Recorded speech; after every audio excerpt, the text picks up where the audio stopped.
Hello, everyone, and welcome to the broadcast. Today, we're going to be continuing our game dev project. There's a couple of systems that I want to revisit because there's some nuance to how they work that I want to address again. Hey there, Fox. Welcome. We are just getting started. Checking in with the kitties first. We do have Ember in her spot. And we have several of the others in the play area. There is a cardboard tube with cat treats in it. I am trying to see if they can solve the puzzle of pulling the last side of it open a little bit to get the rest of them out. And I think it's had limited success. They can solve like treat puzzles and whatnot, but this is a little tricky since it requires a bit more manipulation. Hey there, JD. Welcome. Let's get my chat set up properly here so I can see it more easily. Might take a moment. But like I mentioned, we are going to be doing some coding today. If you're not familiar, we are working on a game dev project. We're making a Vampire Survivors style game with a bit of Noida in it. So let's show what we've got here. Still really bare bones. We're looking at kind of alpha territory. Being generous alpha territory.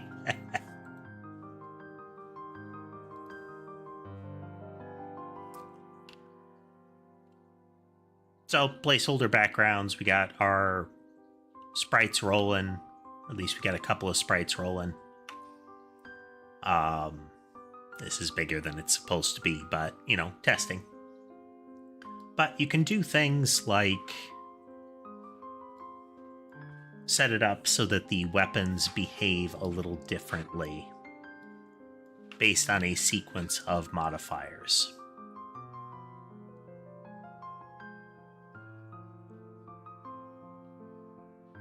So with this change, they fire 3 yarn balls at once. 3 seconds later, those yarn balls will split into 3 again. And if they have hit something twice, the first time they bounce, but the second time it will explode. And that's because we have a split into 3, then a wait 3 seconds, then a split into 3, and then a use next weapon on impact. And we can adjust that ever so slightly. You can see a little bit more of how that works if we make the explosions more numerous and varied in their appearance. So you'll see little like clusters of them going off now.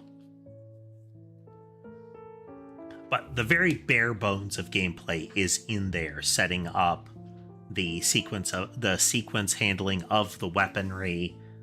Player appears, player has default kit, player has health. Monsters spawn, monsters converge, player can be removed. So the basics are in there. What we want to look at today, starting, is to look at the movement logic. So we're going to make a quick change to begin with to see what happens. So let's see here. We should have update position. So we have proposed movement here. Instead of the way it currently works, we are going to say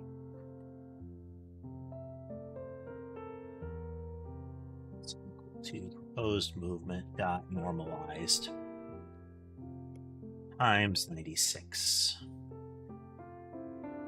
Technically too fast, but we're rolling with it. So what this is going to do is it's going to flatten the vector out. Right now, every piece of movement in the game adds about 1 unit of motion into it.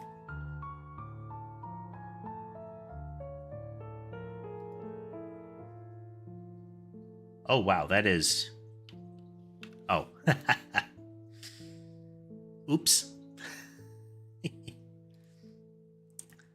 Let's fix that.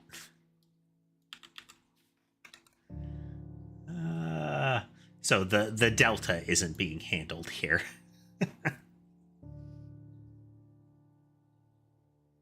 So we need, in the base entity manager, when we are processing the time passed message, we want to make sure that if there is...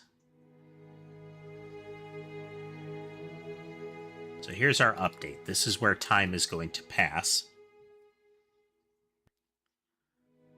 We make changes to entities. And then we are going to do time passed events here.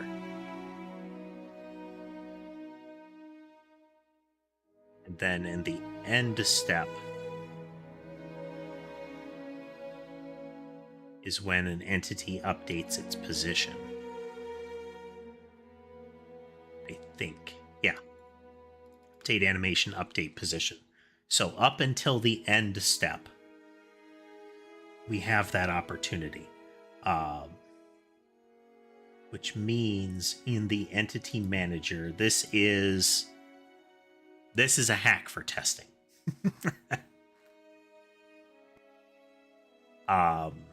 Because additional message handling can happen all the way up until the end step.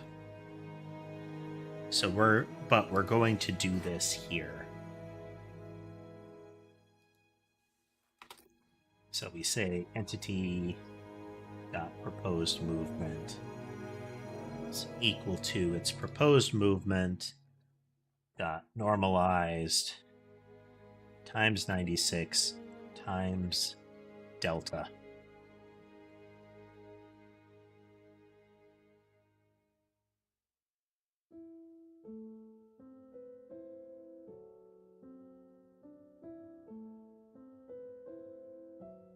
And delta as a float. Okay, 96 units per second is about a square. So what we're going to do, we're going to get that to remove the explosion. We're going to have rotation. And we're going to have... Yeah, we'll start with just rotation.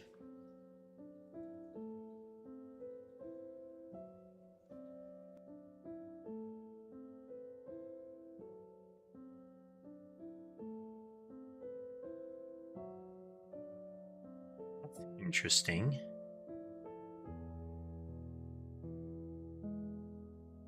The projectiles are occasionally just spinning in place.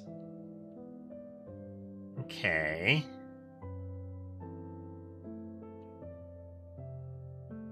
So this flattens it, which isn't really what we wanted to happen. If we do a spiral in, that makes it spiral, like, kind of loop-de-loop normally.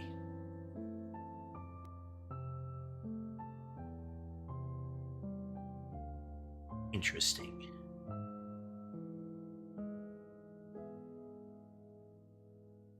Let's look at what we did here.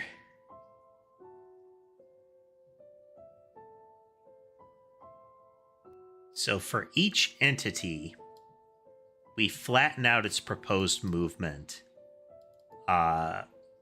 based on what we had here.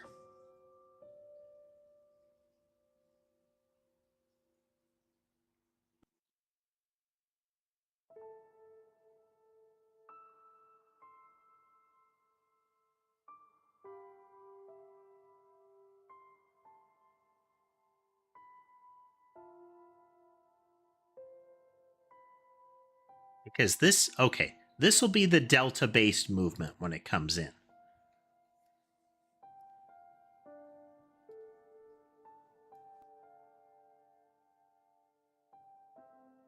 So proposed movement times delta. I'm sorry, divided by delta is equal to proposed movement times the speed modifiers.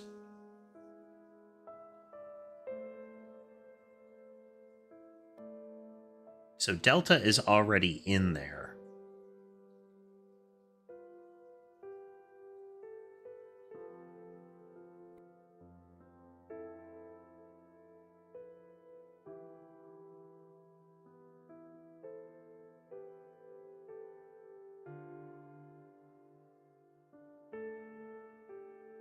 We'll have to take a different approach.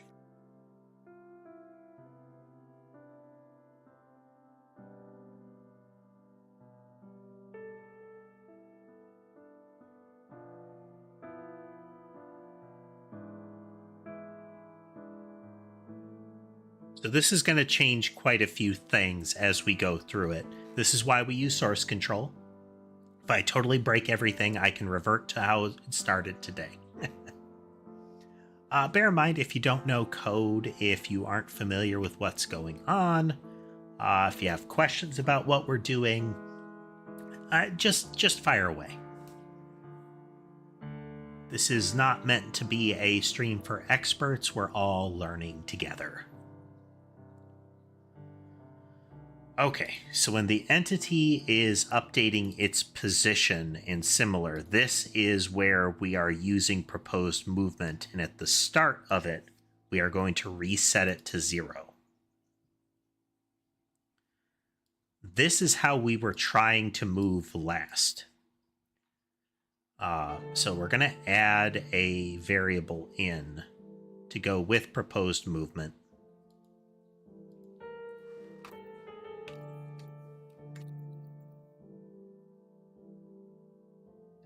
Stored as JSON, but we have a public vector2. This is actually a private, protected vector2.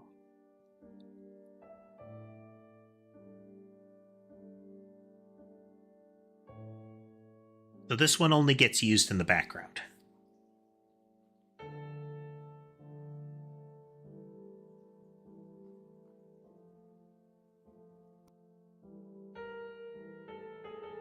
We update our position.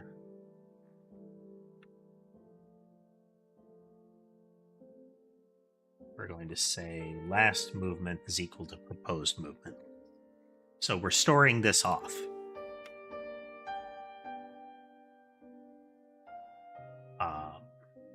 We should make this public for now. All right, for testing purposes, it will be public.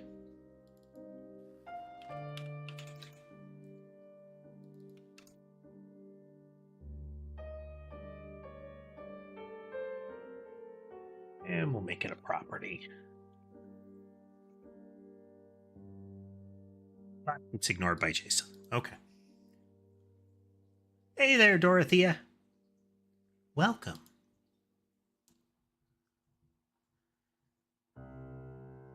So then in our update method in the base entity manager,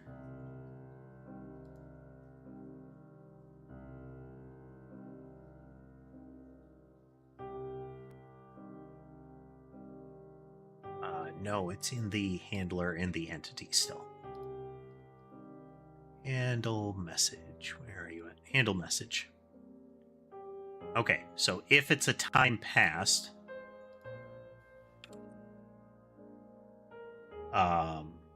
instead of equal to vector 0,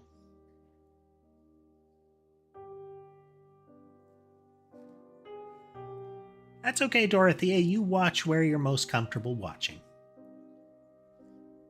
That's why I stream on all these different formats and platforms.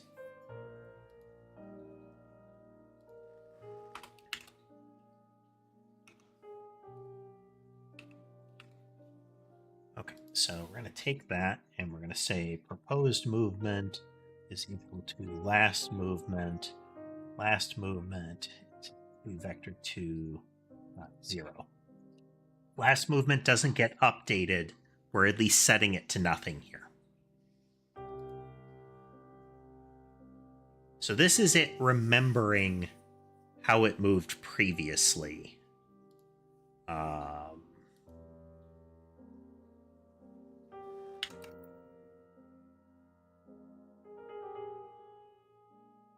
going to normalize it.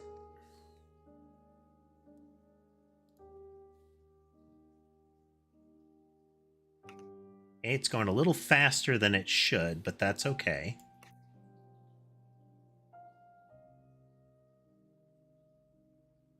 Now, the reason that we did this is so that I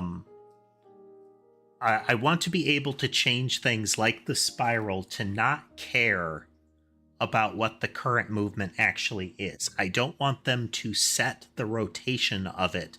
I want them to rotate it. The vector. So right now they're reliant on whatever the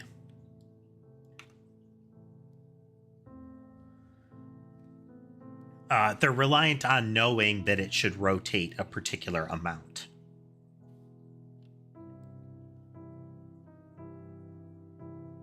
Definitely going faster than they should. Yeah. So we can see a little bit of the problem here with the player. I'm currently not pressing any of the keys. It's not resetting it to nothing. That's a problem with the player movement in general, but we're going to leave that alone for now.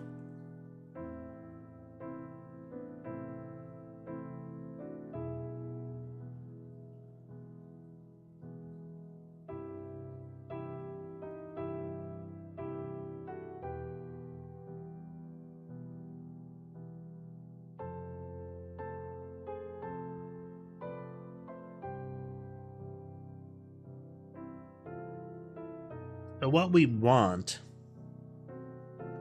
is to have it so that the speed is not calculated into the vector. But let's start with the target movement type here. It's entities, it is behavior, it is movement, and it is rotate.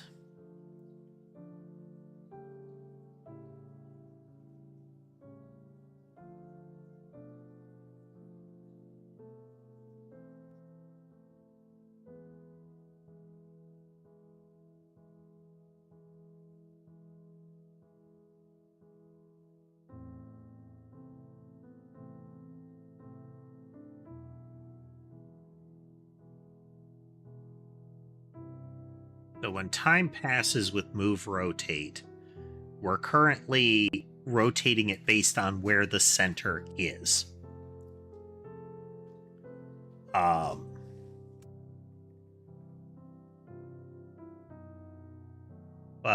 what I'd like to do is avoid having to deal with that. So this is it rotating around things, which I kind of want to have, but we're going to see if we can recreate it otherwise.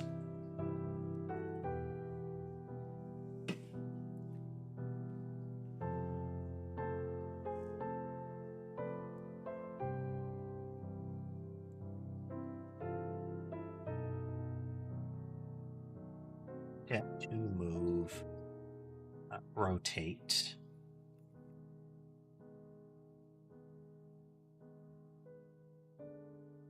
If we get its existing angle, and then we add the increment that we're setting,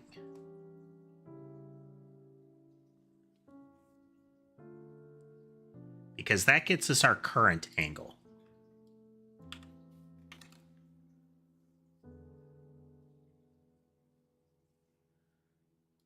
So let's start with just getting it the way that we want it to for now. So we're going to go back into entity. And we're not going to utilize this. So this puts it back how it was. We're going to go into move rotate, and instead of all of this, we're We're going to get delta. And we're just going to deal with the current proposed movement. It will not do anything else.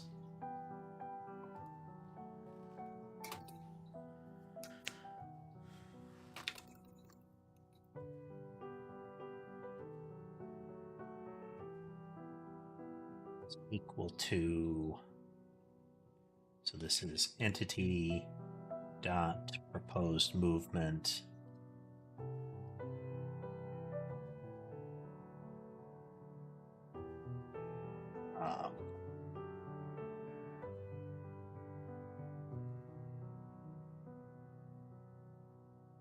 So we're setting it to currently whatever it has. Then we're going to say to move is equal to move rotated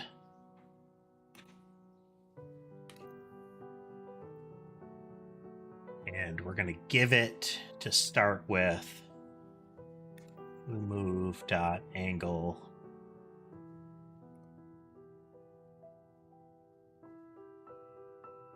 plus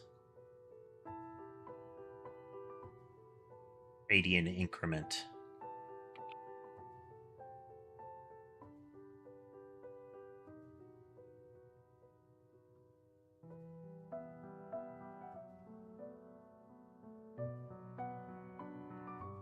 As a float.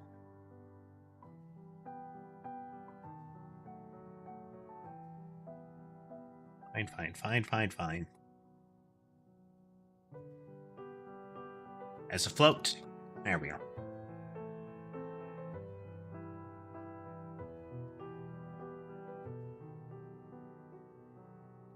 So that, we'll set it to spiral.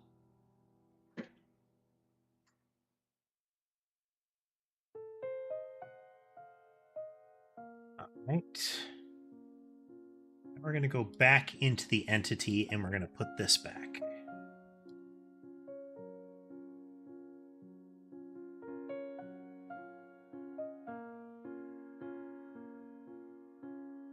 Way, spiral.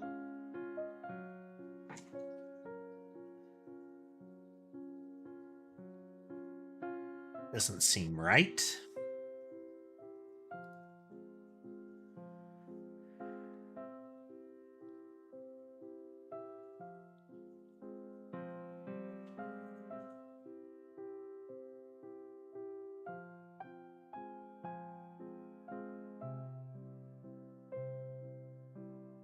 Should be degrees per second.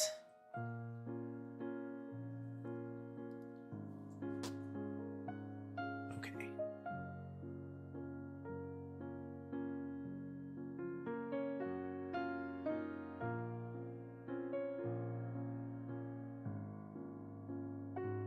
Okay.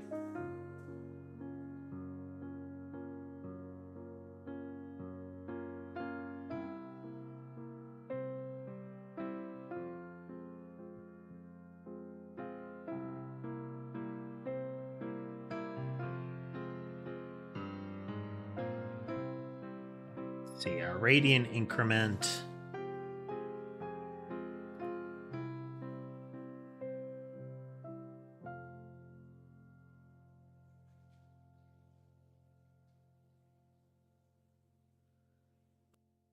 Get our entity's proposed movement. It has definitely changed.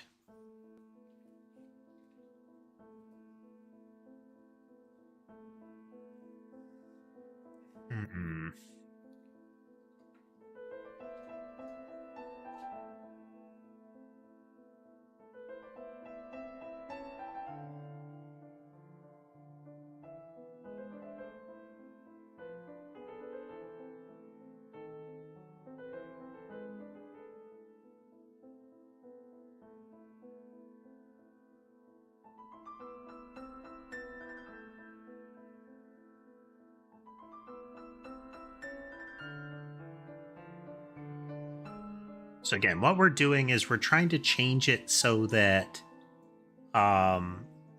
we can have a more universal speed. That is, each individual movement doesn't accelerate the object. Instead, we can have a behavior that changes that acceleration. Hey there, White Wolf.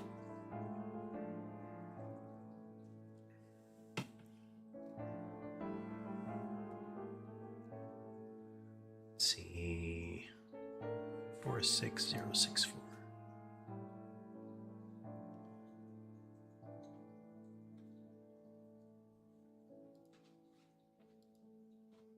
This is static every time.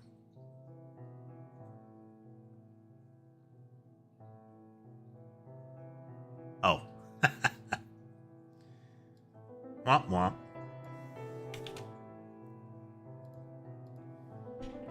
You know what's going to make it not work? If we don't make it work. We weren't applying the motion, so it was not having any impact.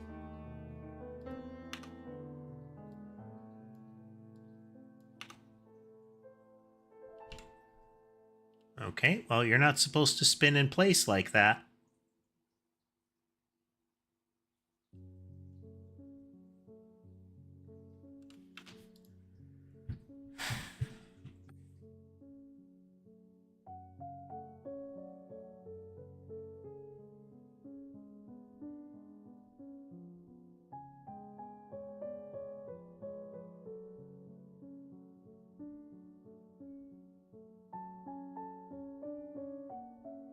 All right, now we're just going to rotate it instead of applying the motion.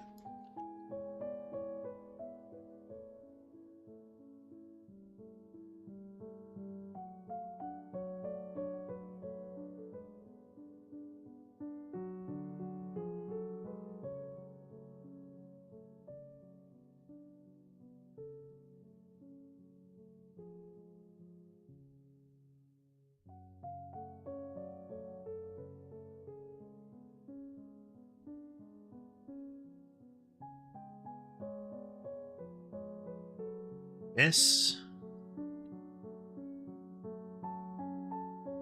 So 2 moves starts out as proposed movement, 1.04 and negative 1.2. And now it's changed a little bit.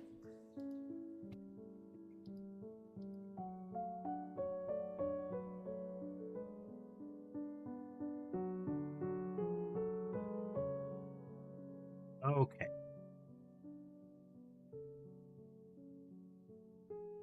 Let's see. We're going to have it change. We're going to have it do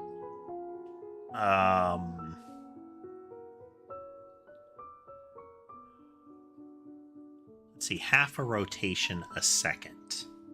So this is 0.5 times math.pi.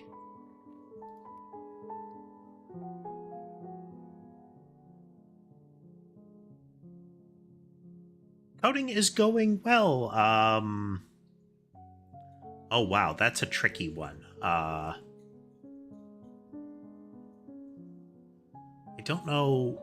So let's see. Is it like Blenzuski? I don't know how to get that C before the Z in there.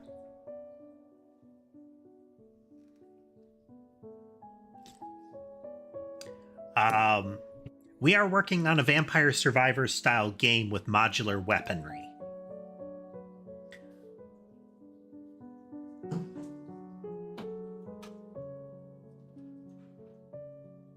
We'll try to remember MB.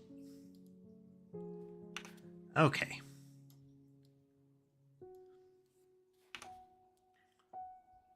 Okay, it's still twirling in place. It's not supposed to twirl in place like that.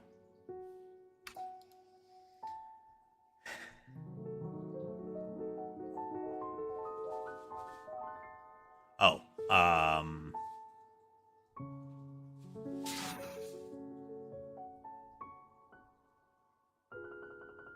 that should be 90 degrees.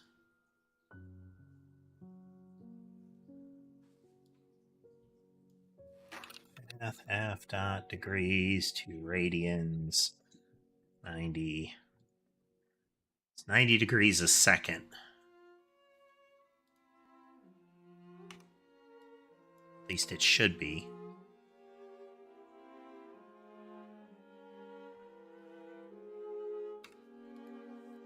But is not.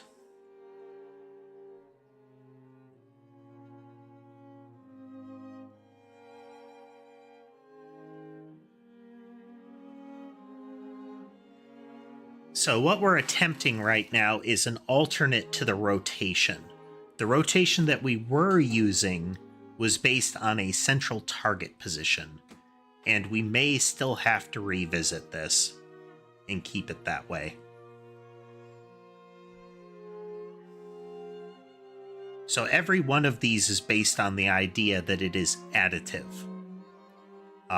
It applies an extra force to it. We could adjust that in each of them where they add only a normalized value.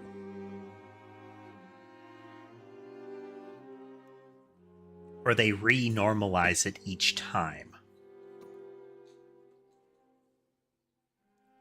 But that's not really quite right.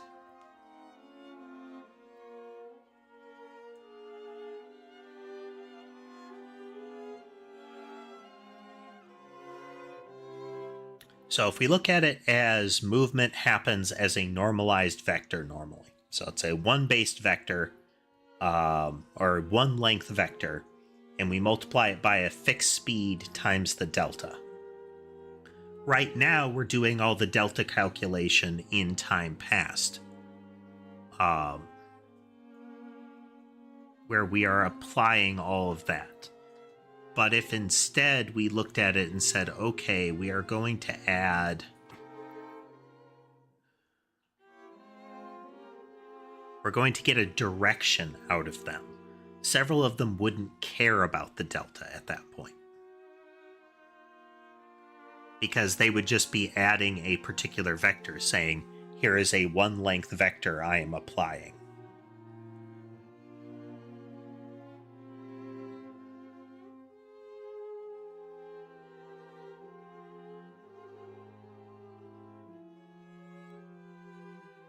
Let's remove that.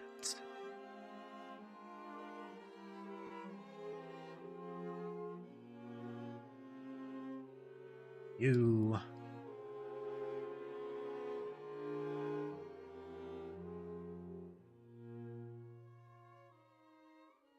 Dorothea, thanks for swinging through.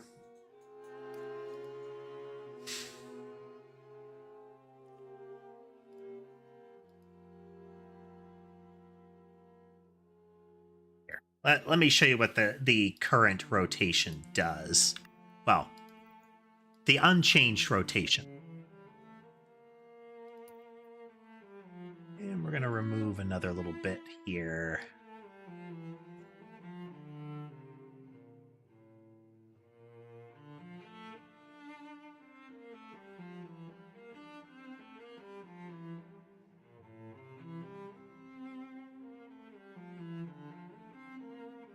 Hello, Zane. Welcome.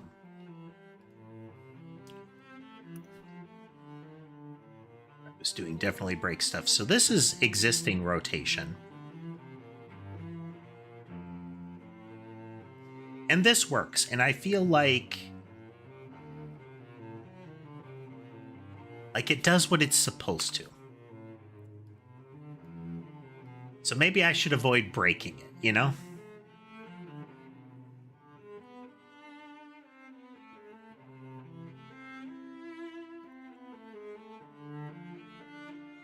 Yeah, let's throw some randomization in there.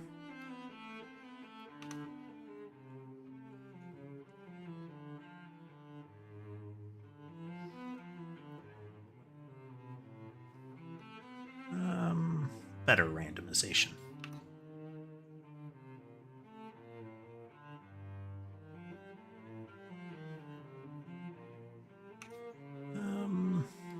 There.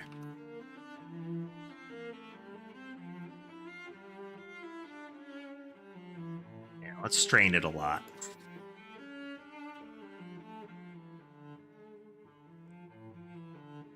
Okay, so if you're not familiar with the system or haven't need a refresher, each weapon acts as a series of instructions. The weapon is a base template, so the yarn ball targets a random enemy and moves in a straight line towards it. So at the time that it comes into existence, it chooses a direction that is towards an enemy, and then it moves in that direction even if the enemy has moved. If it impacts, it will bounce once. Everything after that in the row is a modifier that comes after. So right now we've got split into 3 once, and then twice.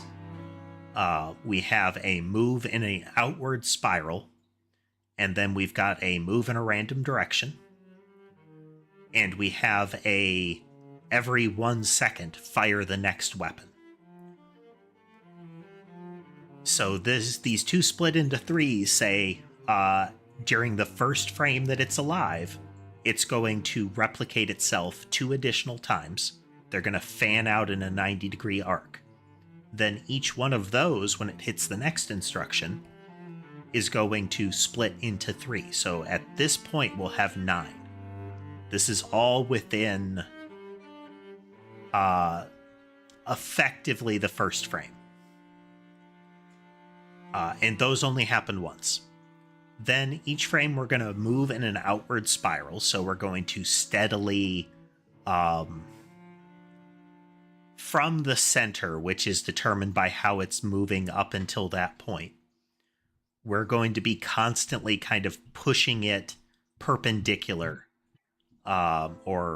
perpendicular to a vector from the center. So you kind of create a L shape from the center and push it that way. Then we're applying a random direction. Upon that projectile existing for the first time, we determine what that direction is, and it gets pushed in that direction until it goes away. So if we were to remove the spiral, and let's remove the periodic so that you can actually see it. So what's happening here is that when it is emitted, it has a direction that it's trying to fly in. Random direction does not respect that. It applies its own random vector. So you'll see some of them are moving really slow. That's because the random direction is fighting the target and enemy direction. We can see this as well if we swap random for track and enemy. So now they're going to home in on a target, but the initial direction might no longer be where the enemy is since they're moving. So that initial direction might fight the homing logic, causing it to slow down a bunch. That's generally going to happen if the initial target is removed. Then for funsies, let's add spiral.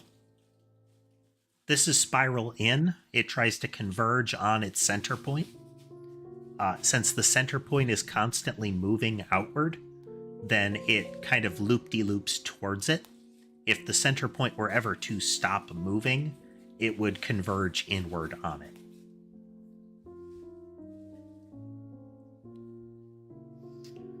So this is where we are. I'd like to be able to normalize the vector.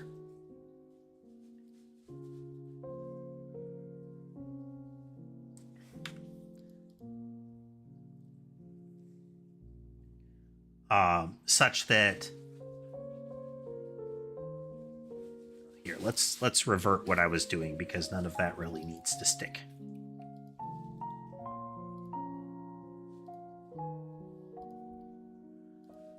Okay, so if we go back into the entity manager, we get all the way, we send an end step.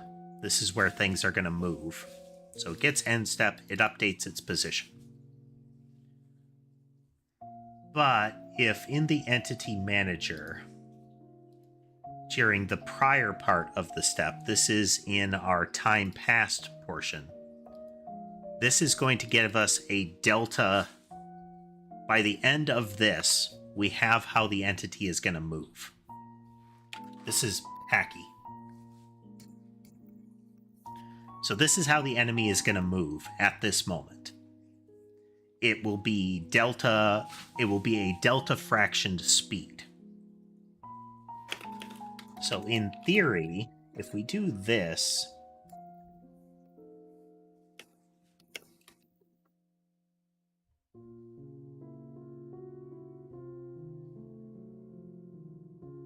I have to float this, or convert this to a float. If we do, what do you not like? Because I didn't put params there. So this will flatten that vector out.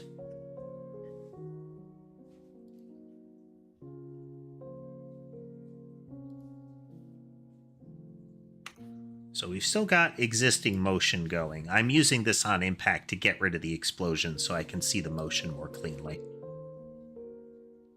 So that's still working, but if we put spiral in there,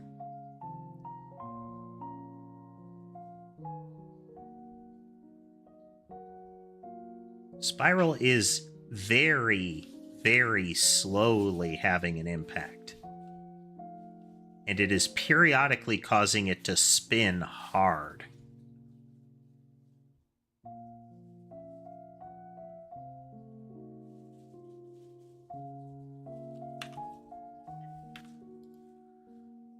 So let's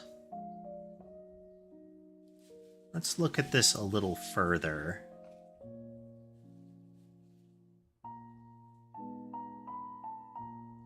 So when we're setting the degree increment here,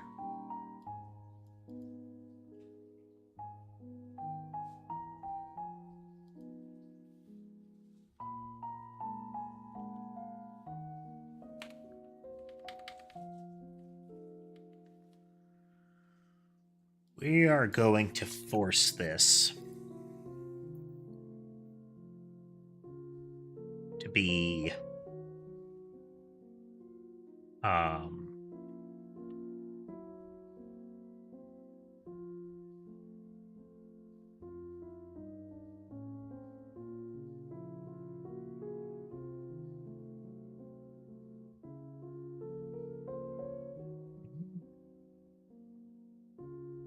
full rotation every second is what that should do. Well, that's how it was previously coded.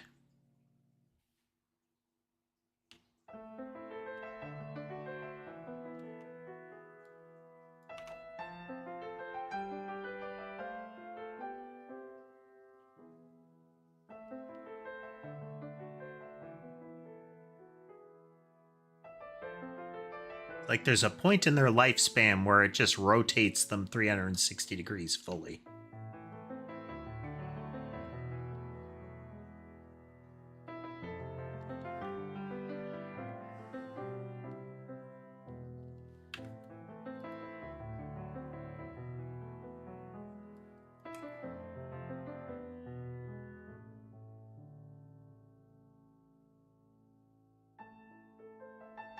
Because by the end of all of this,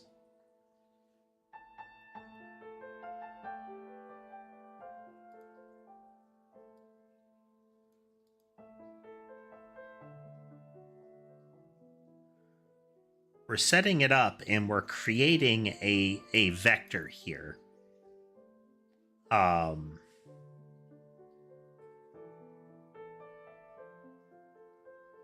Because this should effectively be a unit vector.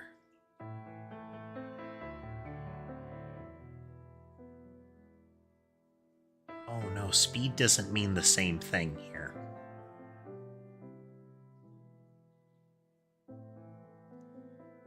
Let's look at our...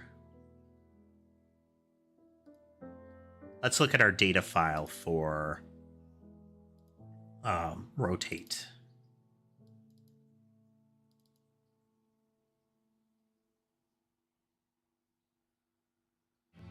Rotate out. Okay, speed is 480.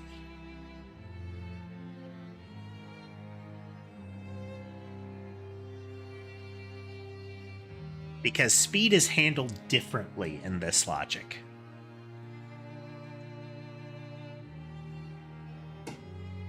This is the speed along the outer edge of the spiral.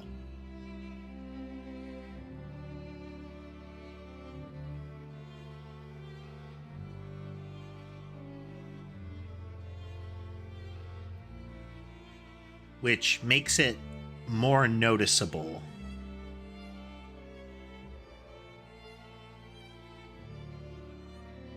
And rotated is how much we have already pivoted.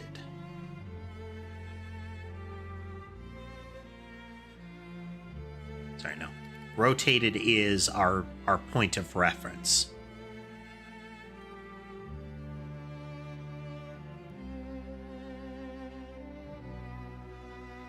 With our to move being the direction from the target position.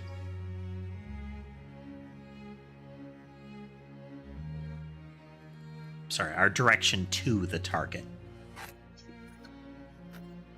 So we get an orthogonal to it. We make that vector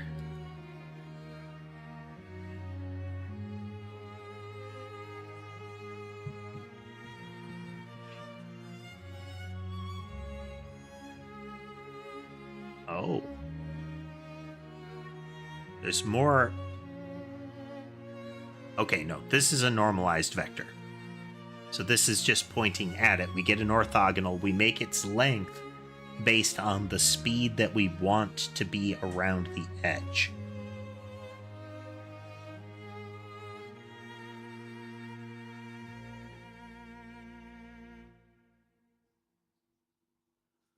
Let's see if...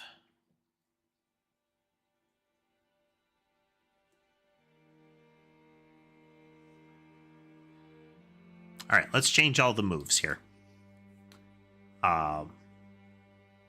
We're going to remove this 96.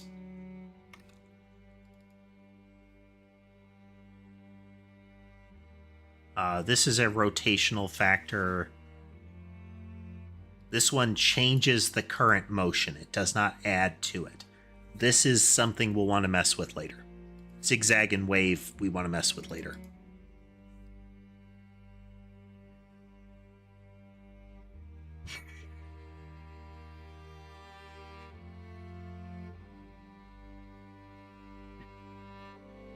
We don't need delta in there. Rotating by delta is okay. That is us changing it by that much. We don't need the speed here. We're going to remove the speed.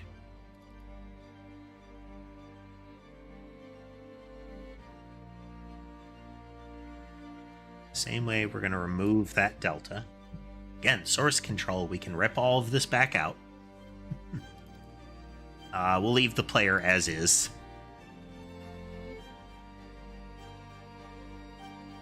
Then we're going to go into our entity.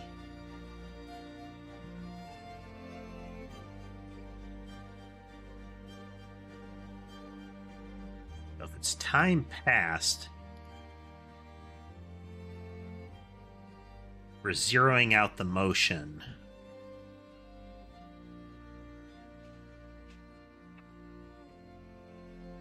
Okay, so in our base entity manager, we send a time passed message.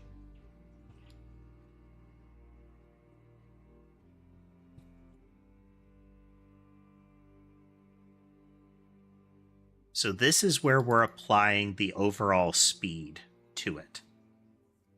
We're flattening it back out. So we're still getting the same motion there.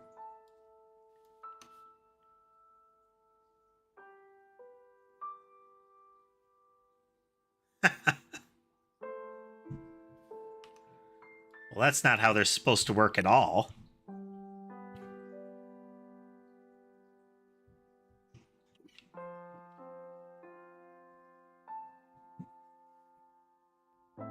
Let's, while we're at it.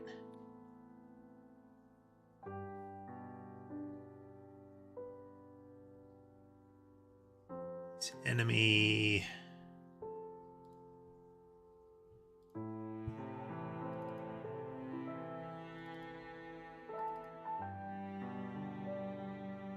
Spawner blob around player.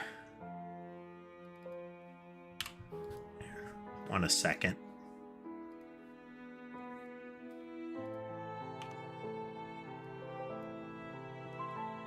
So we're not getting a full rotation.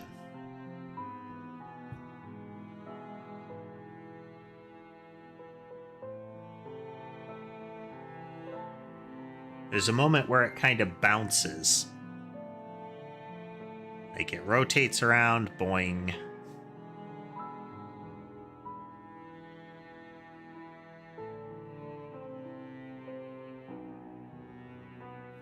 Okay. Oops.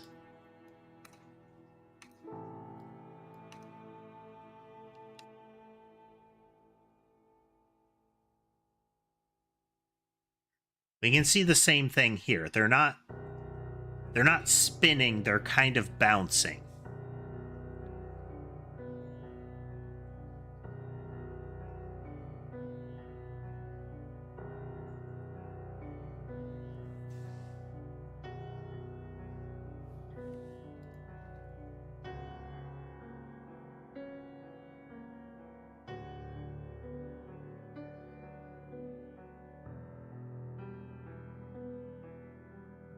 Look at the rotation and make sure I didn't miss a piece here.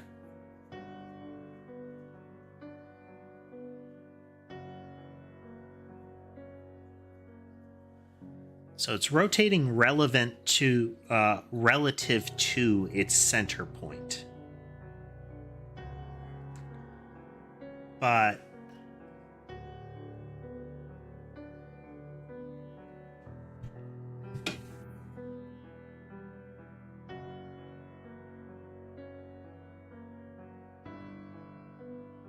this essentially forced it to push out further.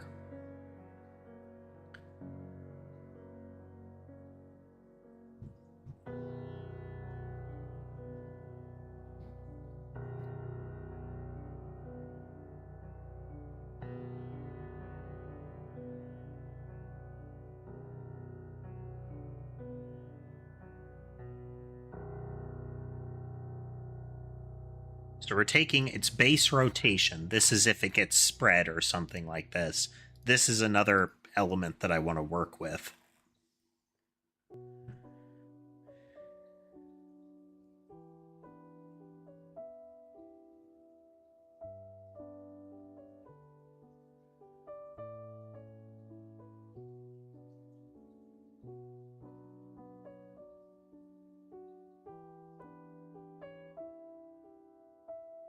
So I think not messing with the core logic of rotation, the fact that it's rotating around a center, I still kind of like.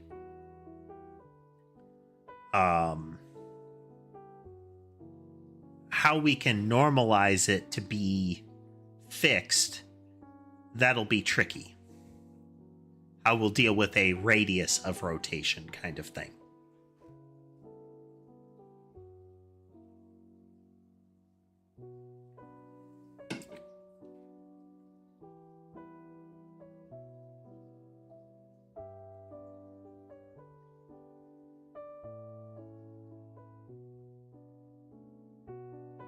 Look at our rotate here.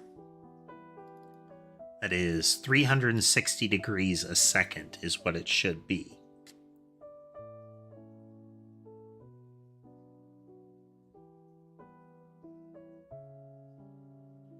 That's not right.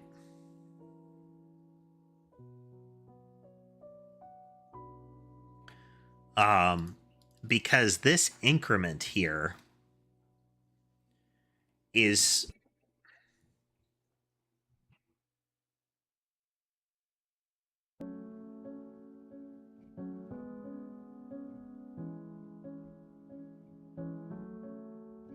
that's how much it's already rotated. Rotate it a little further. Okay.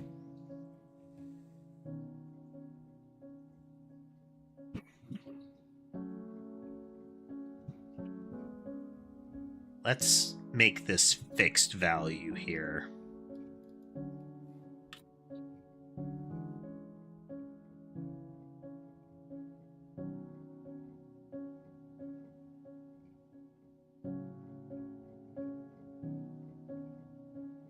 Same issue. Let's look at it in play.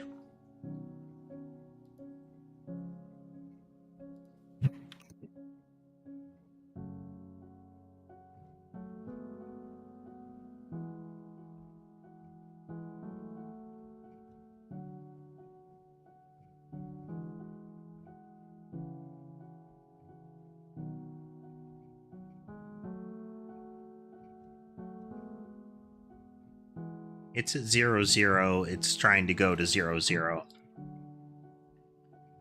Okay. It's at a negative value. It's tracking a different value. All right. So we've made our orthogonal vector, you know. And then we rotate it slightly.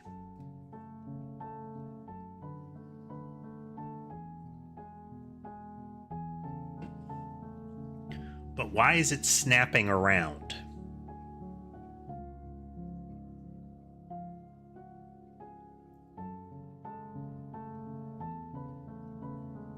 We want it to be a smooth rotation.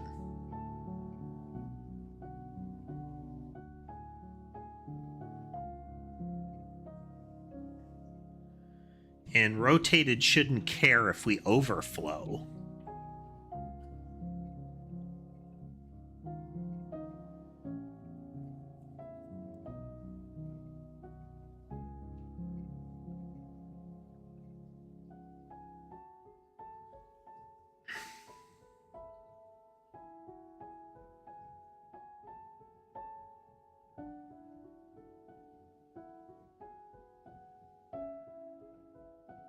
That I don't think we're getting enough push to it this way. Like, we're getting a slight bit of the motion that we want. It's that where it suddenly repeats the rotation.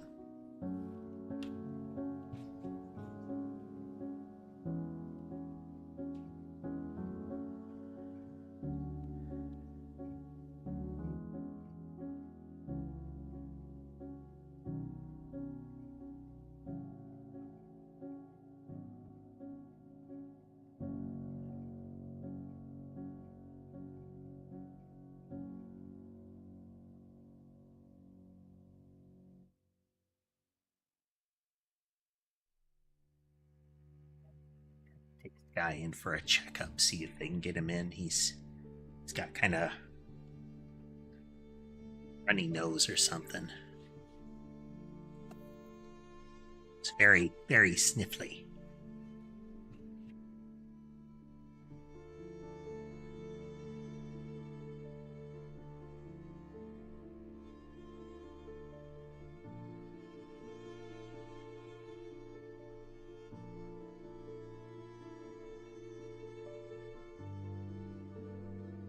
As this should be the right direction. But it could be that it's getting far enough away.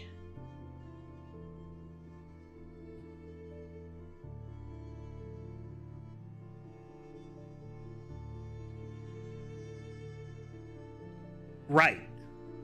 Right, MB. It's... I think the bounce might happen because of the center point.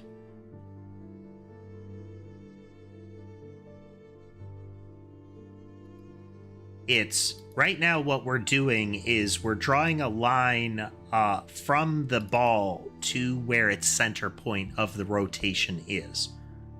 It's invisible, but there is a direction that the ball would be going if it weren't spiraling.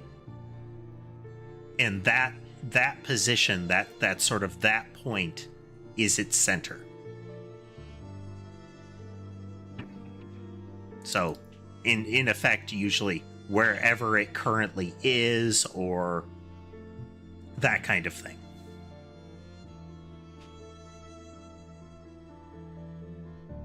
So, like right here, it's the center shifts however it's been moving up until this point. we get the direction to it, and then we get the orthogonal vector to it. So we get a 90-degree vector off of it. And then we rotate it by the increment times delta. For our purposes, this isn't being used at the moment for this experiment. But it happens even if this is in play. So right now, it's negative 360 degrees. What if... Let's just force it.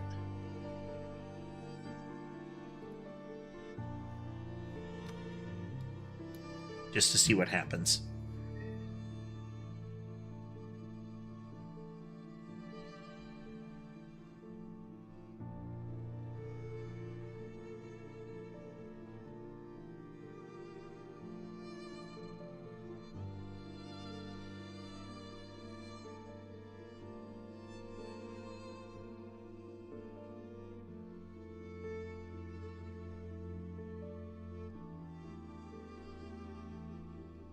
So we've got 180 degrees of accuracy here.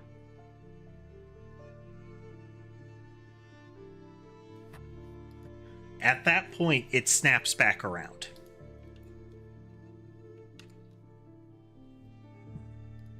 So why would that happen?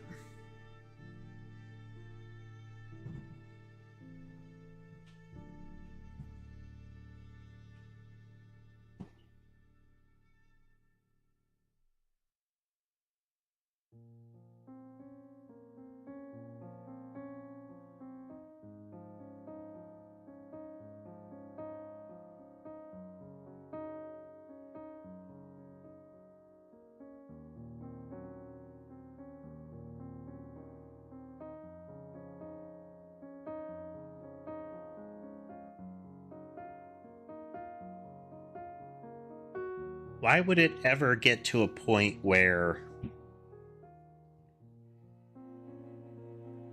it has to snap back?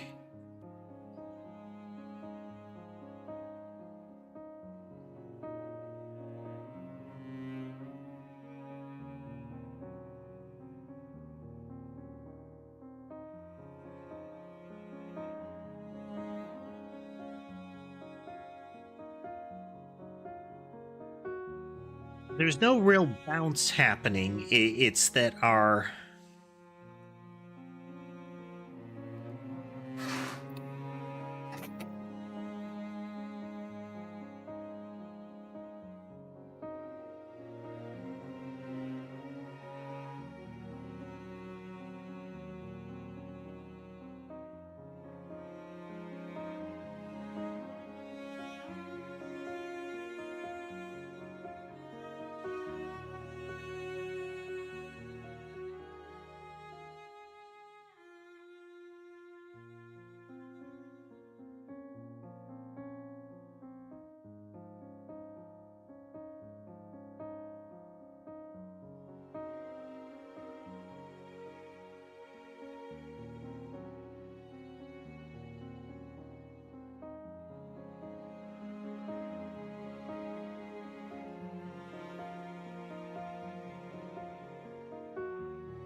Yeah.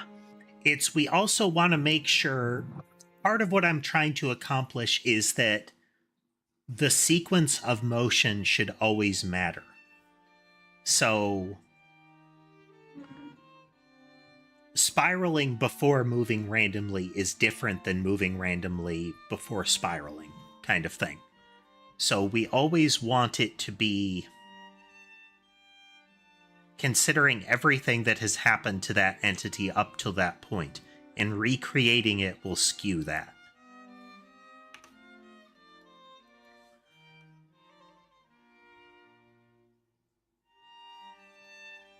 Okay.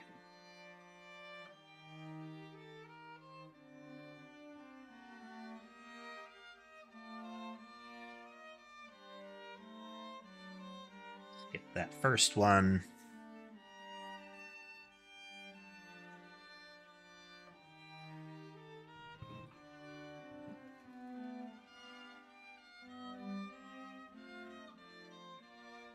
Right, right.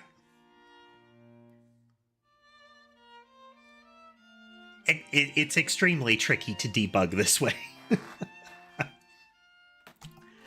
Could I do it if I really wanted to put in the effort? I could build tests around this, but I kind of want to produce something. Tests would be the right way to do this. But I already spend so much time scrubbing everything on this that it's a solo project, so there's only so much time, you know?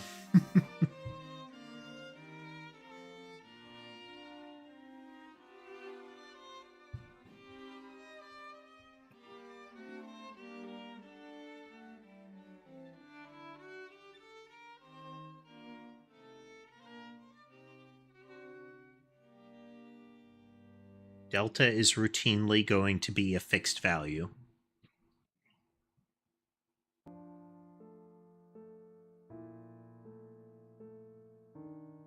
I could set it up such that there is a fixed seed with pre-supplied behaviors to a projectile, such that a projectile is emitted once or instantiated once, and then we could do a time slice and check like position, that kind of thing. Permutations would be kind of a nightmare, but we could have that sort of thing where there are known commodities that we could run through. Building the test the test guide to that would be brutal.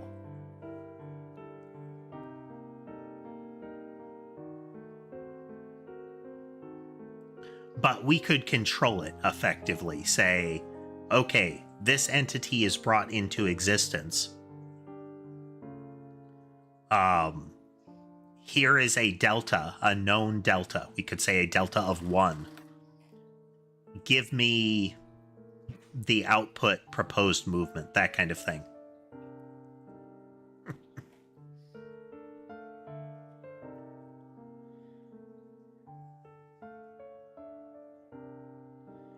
Yeah, I have a framework that allows me to do some of that. Like, I can replace any part of the logic with a dummy if I want. So the thing that's causing this to happen can be pulled out. The thing that renders the entities, makes collision happen, does the timestamps or the time slices, all of those are effectively services. I made some Godot objects and made them in the shape of services. It's kind of that. If you squint, it looks like that kind of pattern. Oh. So this should always be relatively static.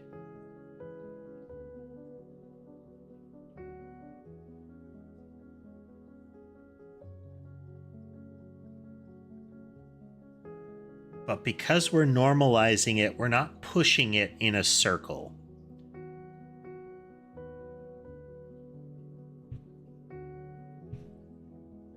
Okay, let's change what the test value is here. Test is going to be... Hey, Ban.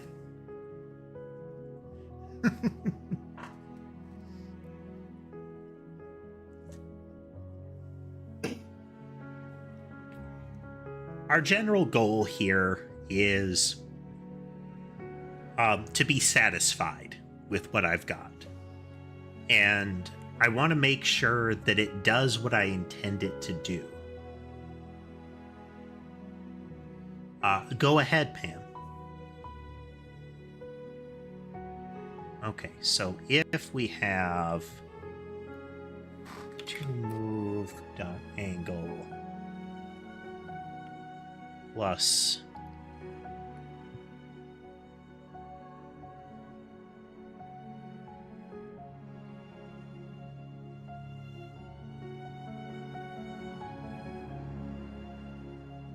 as a float.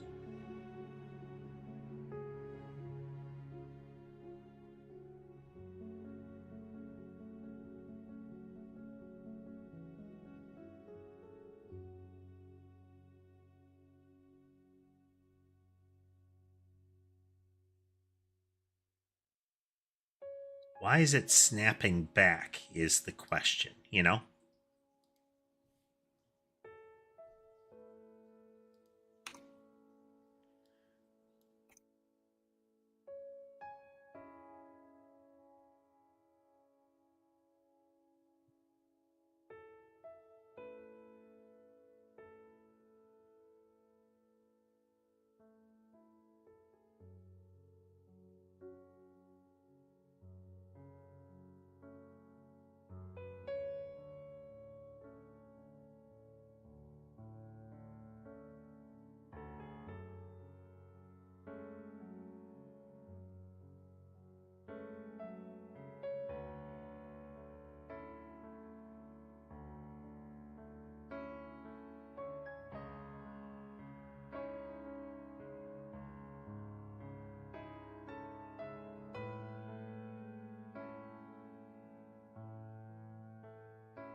And I think it's weirder to ask if it's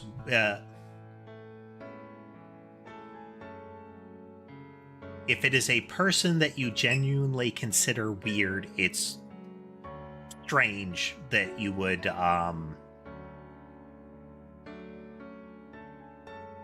show interest. I think it's the framing in your mind that you should look at. If this is a person that you share interests with, that you like to be around, that kind of thing, then it's not weird at all to show interest in them.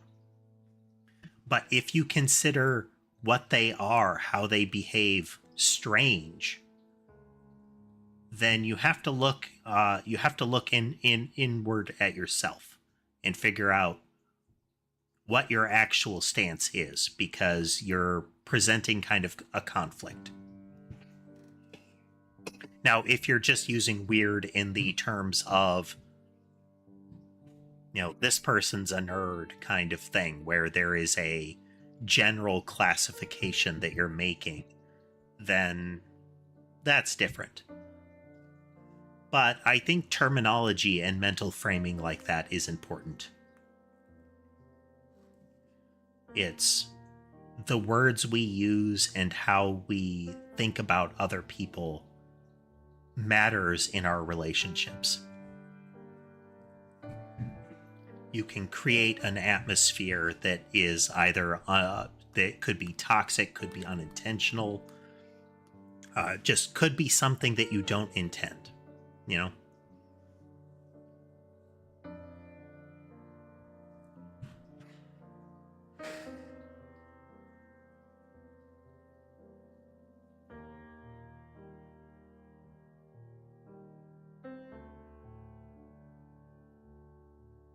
So we need to isolate this so that I only have the one to work with. So we're gonna...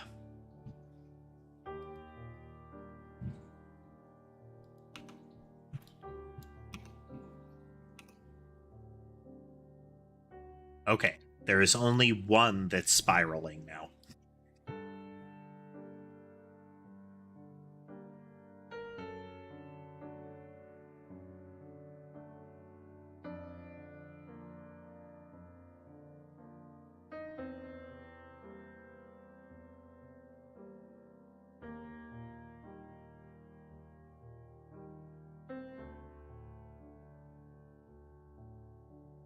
Or if you can't see, I've got a value here that is currently listing what its current angle is, and what it would be if we add the radian increment to it, which should be the equivalent of rotating it that much.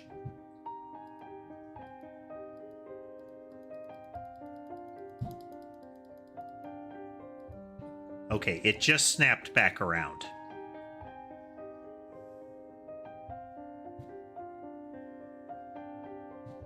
there is some logic that is happening in the rotate here that isn't what we're anticipating.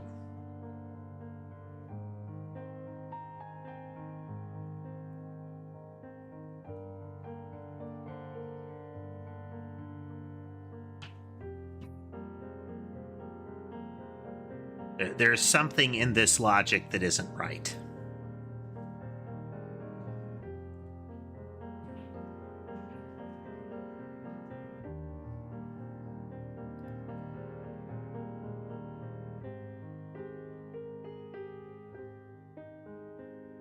Let's...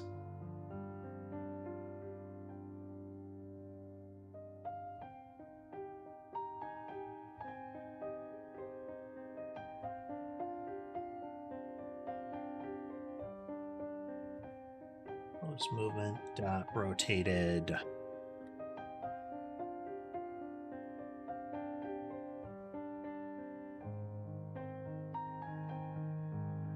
We're just going to rotate it that much. I'm constantly specifying float because of an idiosyncrasy here. Inside Godot, especially in its scripting language, it uses floats.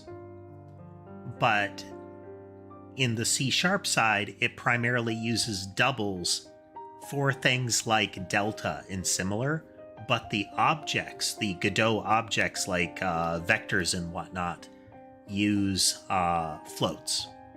So there's a little juggling that has to be done there. All right, we're just going to rotate the vector period. Okay, and it does not change because we're not preserving that. Okay, just had to test it. I'd have to do more to make that work. So why isn't just rotating this this orthogonal vector, why is that constantly breaking off?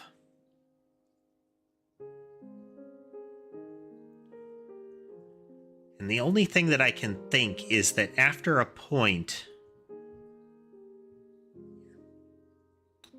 Just a second, let me break out some sophisticated tools here.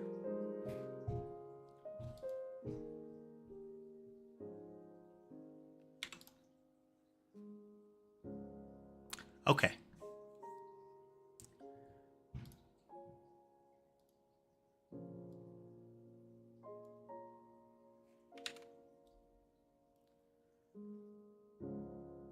So we have whatever the straight line is. Then we've got, periodically, we are saying we're taking little time slices.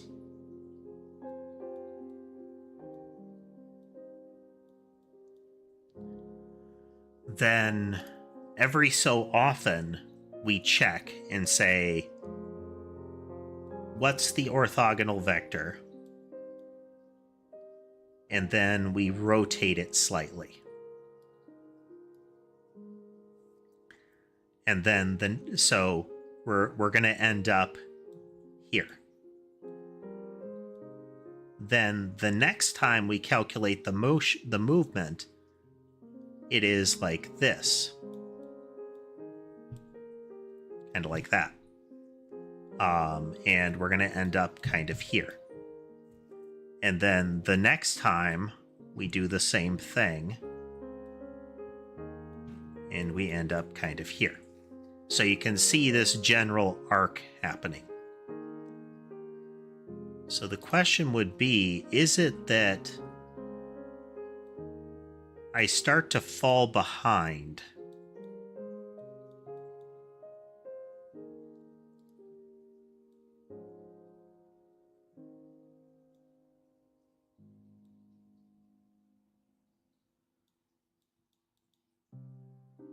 Could it be that after a while that gets skewed?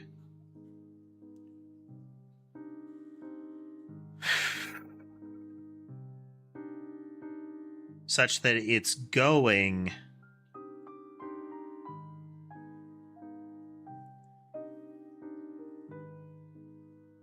Let's add a layer here.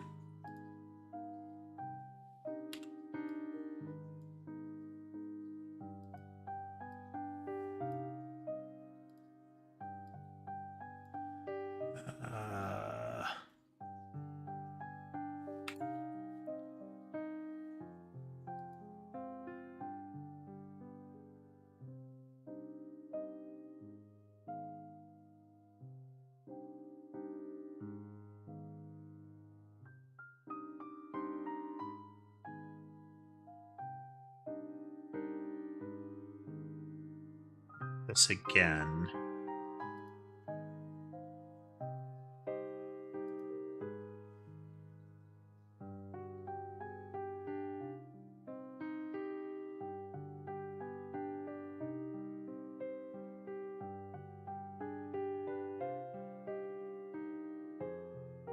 So right now what we're seeing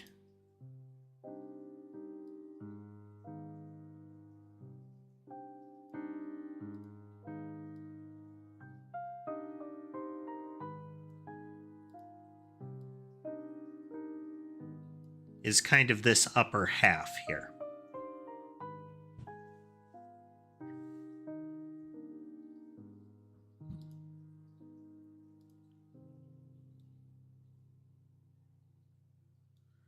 We're kind of seeing that, this bounce.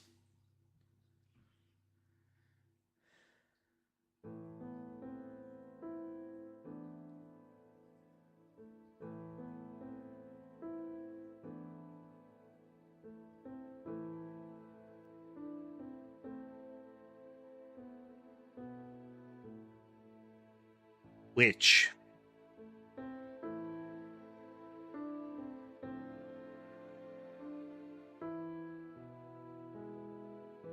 for it to rotate like that, the orthogonal vector would have to say, so if we're here, let's use more colors.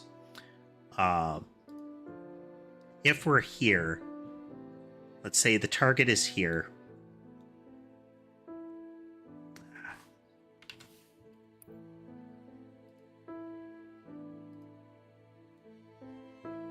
We're moving along. We have a target here. For it to be aiming down, the projectile has to be over here.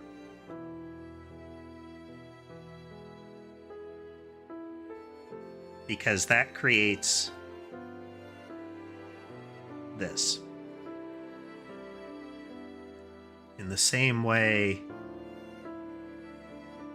with the current model,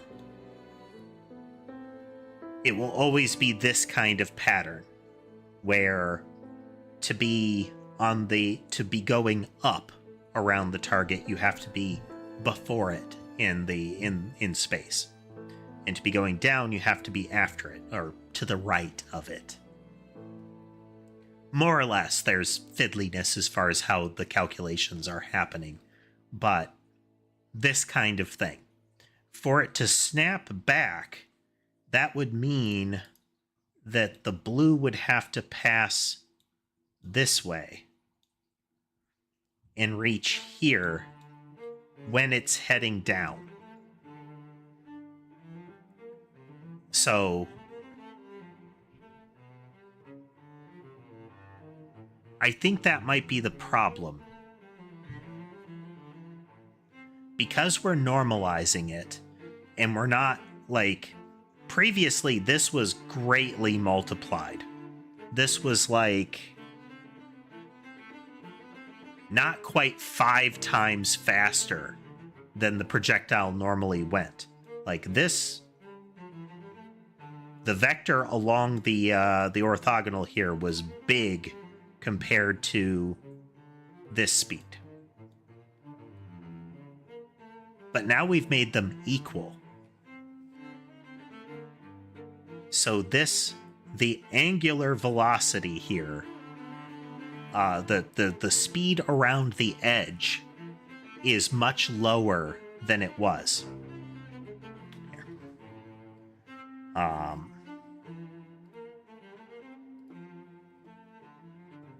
So previously, you didn't think there was going to be spatial math, did you, folks? Surprise! Most of game dev ends up a lot of game dev that you see ends up being spatial math. Okay, we have a straight line. Previously, what would happen is I would have the base direction of it being these relatively uniform. Assume they're uniform. They don't look uniform, but they're the same length. I declare it to be so. So each time slice, one unit. And then as I'm calculating that, we'll put the little red X's here. Let's put the little red X's here.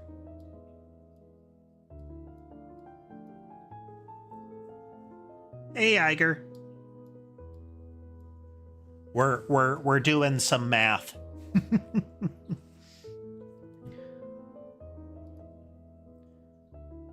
So our proposed movement pushes it along.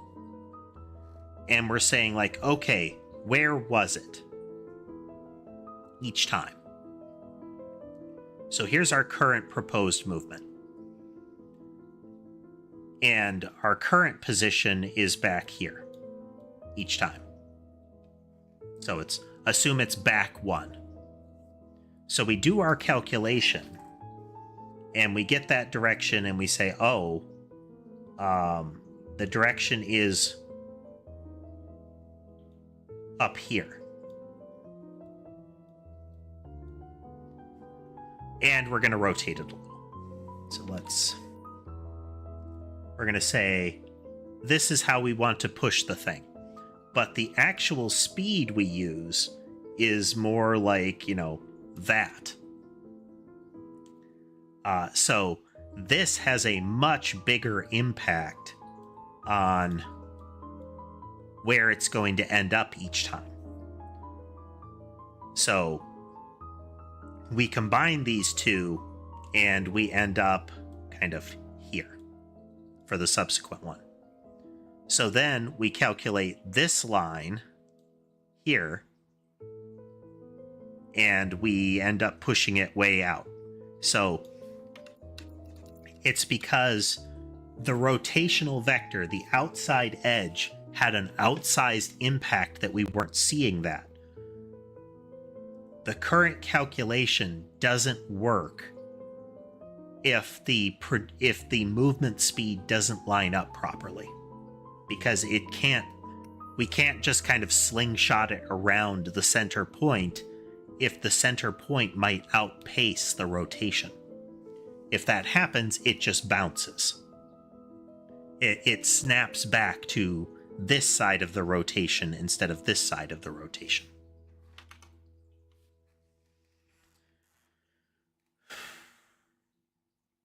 So how can we fix that? One thing would be not doing the rotation the way that we're doing it, and just rotating the existing vector coming in. But to do that, we need to make sure that we're preserving it. Right now, the direction of travel gets reset every time. Be right back. Quick break, and then we'll resume thinking on this.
And we're back.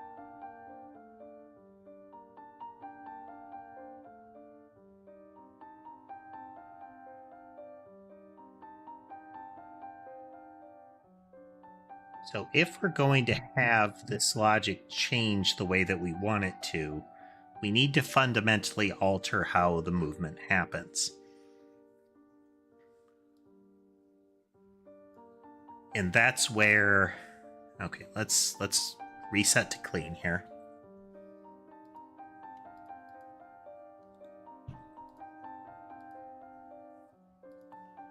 All right, so if we do move straight line, we are going to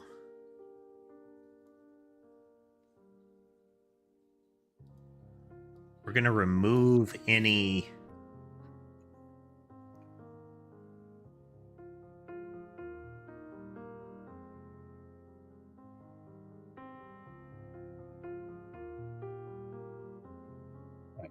we're going to constantly push it in this direction. We're just going to make sure that this is happening that way. And then in rotation,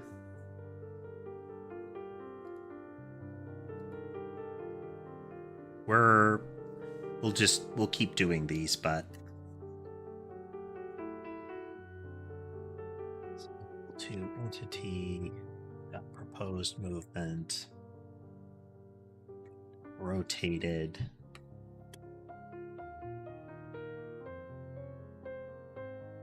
times delta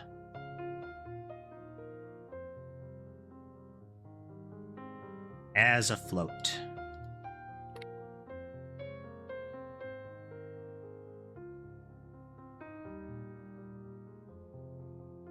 Okay.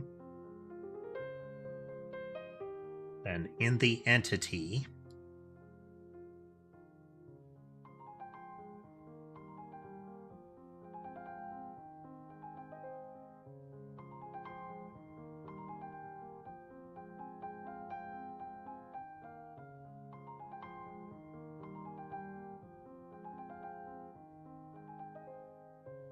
when we update the position, last movement is equal to proposed movement. And then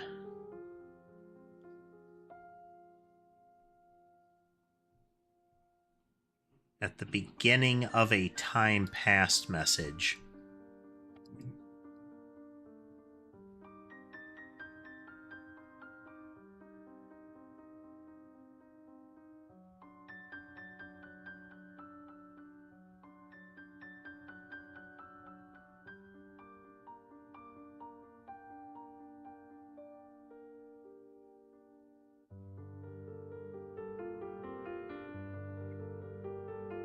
so we're preserving this. This would make the player run indefinitely if it gets used this way. Switch the cameras because camera 1 isn't paying attention. I really wish it was, because camera 1 would currently show 2 of them. Let's see if we can make it work.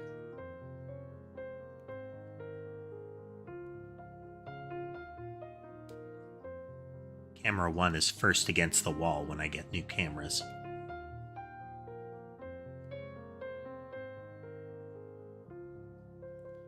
Yeah, we're just not getting the update event from it constantly.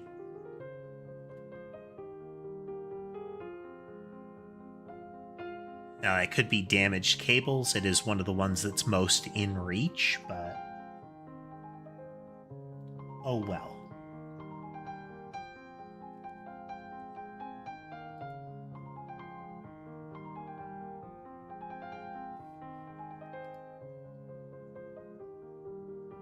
Oh.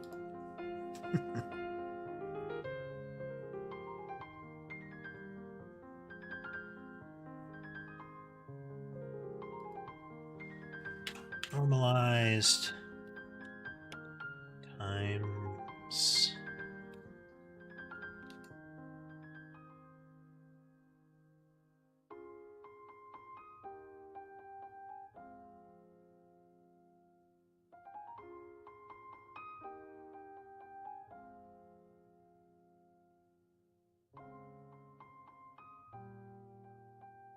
End of handle message. In the base entity manager, again, we're back in hacky territory. Entity proposed movement times equals 96 times delta as a float.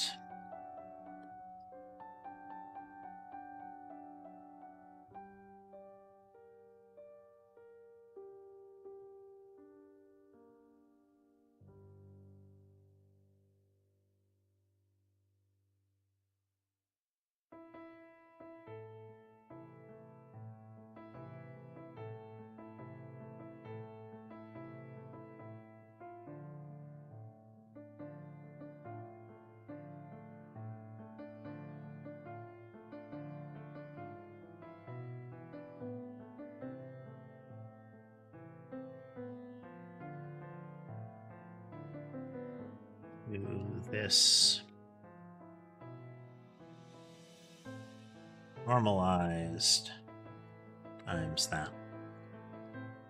Just to flatten it out further here.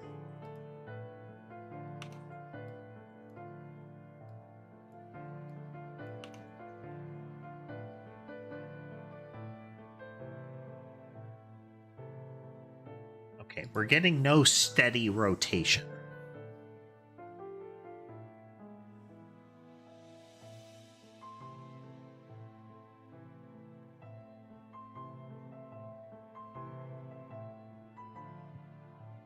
That's the thing. We should be getting a steady rotation.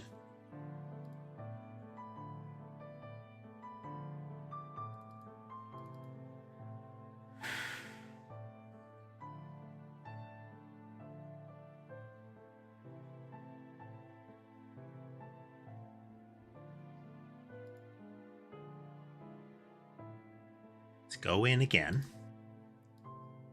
Emit one of them.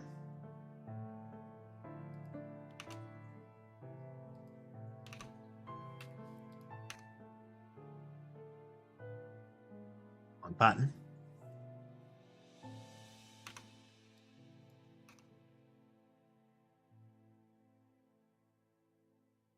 That. Go back in here.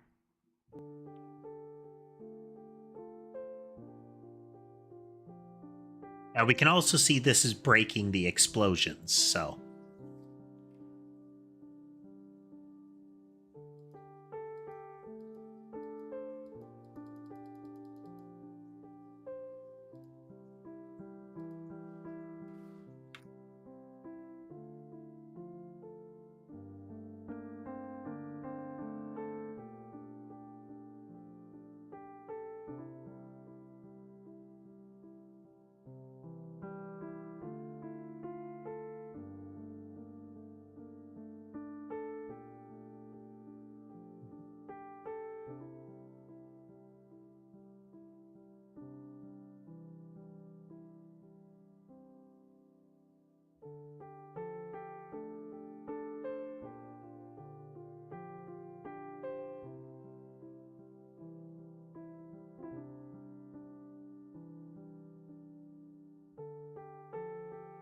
Is this we're just kind of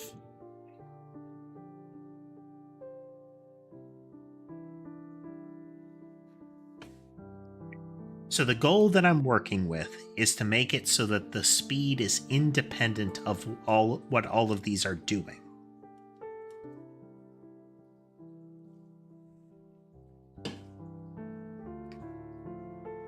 That the linear speed is independent. But we're running into problems with rotation again. And in theory,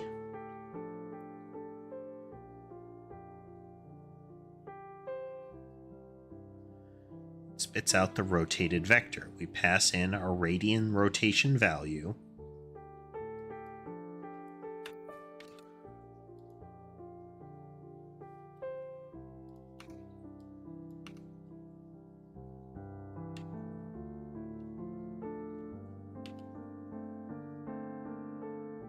They don't keep moving is the problem. It's like the rotation isn't happening.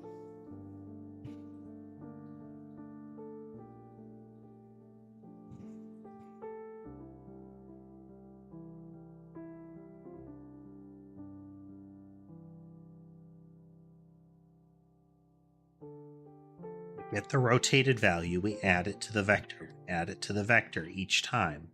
The existing vector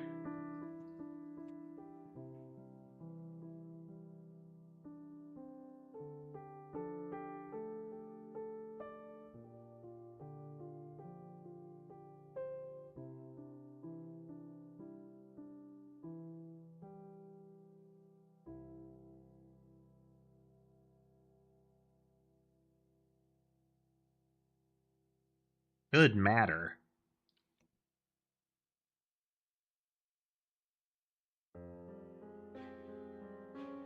There's something breaking down.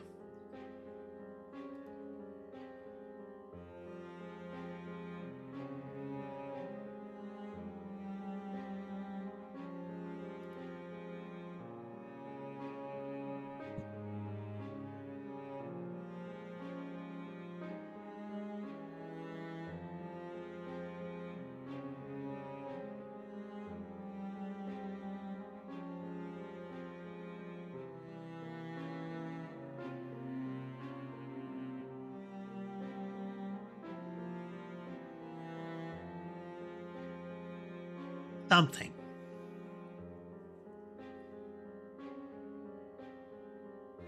Ha ha ha ha ha.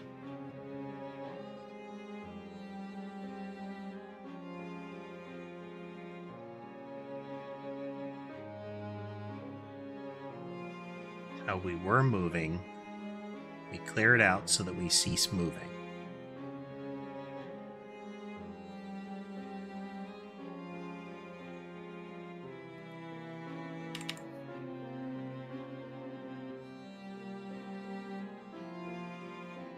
We are making a game, Boom. We're trying to fix some math, and it's not working.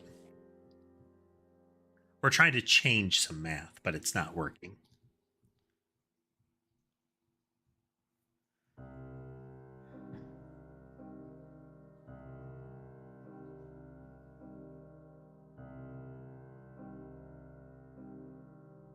So we have an existing movement vector.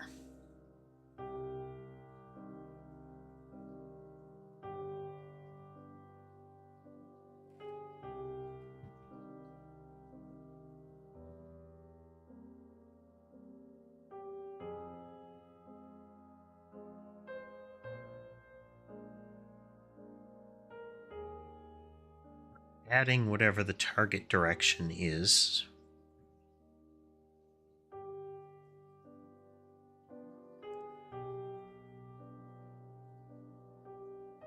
Each time.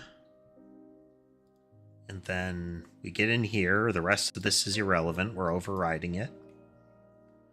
We're taking the existing direction. We're rotating that.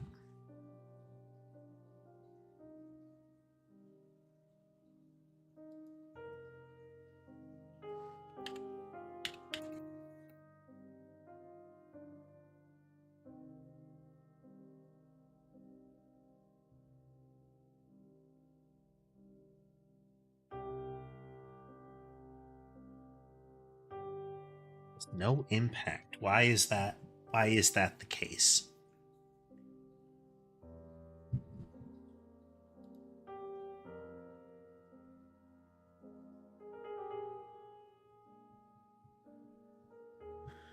This is like Vampire Survivors, but with weapon creation, more like Noida.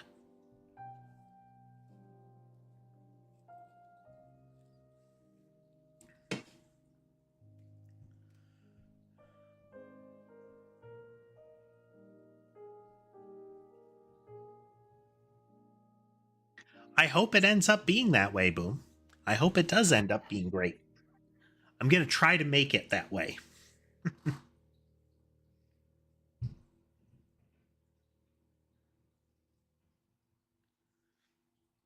So we get a time passed.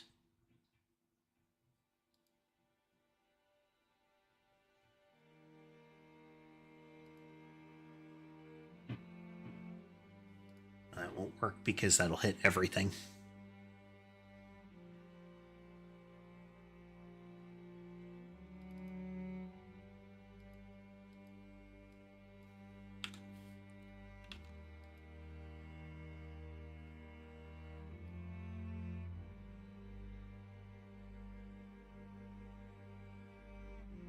So what we've got is these boxes are like a sequence.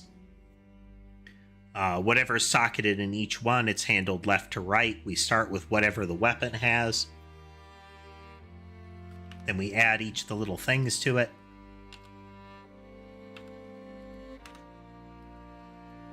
Make sure not to move because movement is broken in that regard.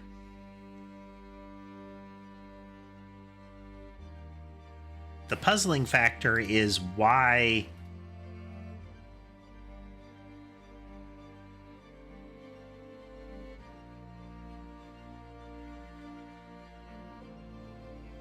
is this not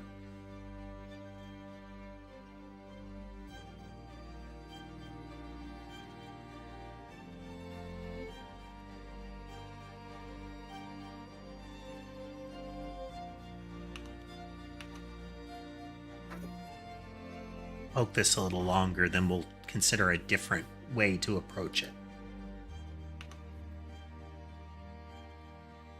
Here, I'll show you the enemy in a moment.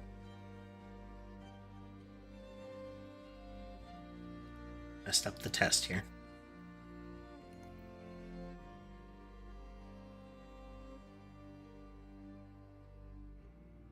One, move it here like that.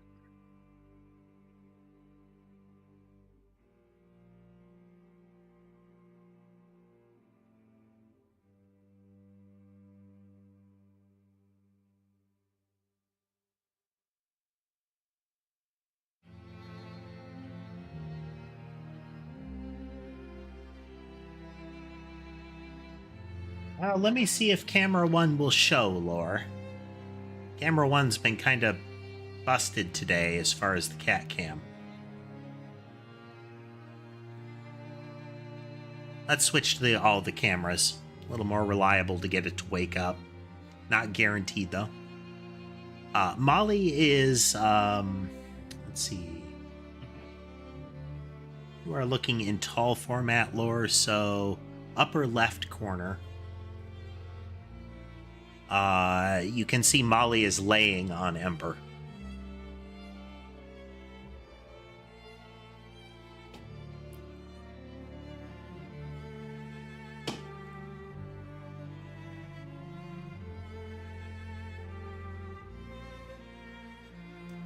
I'll have to check and see if there's something that might be broken in the swap cat cam as far as getting camera 1 to appear.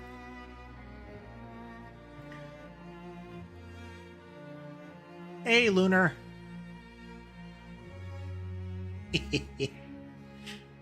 Don't even have the basic lore wired into the game yet, Lunar, or Lunar, not yet. Keep saying Lunar because I've been replaying those.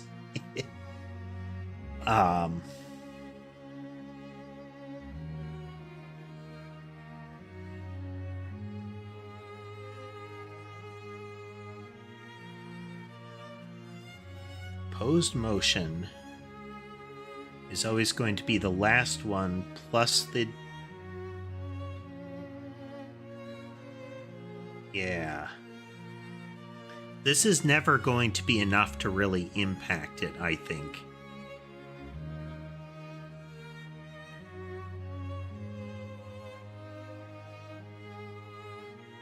That's...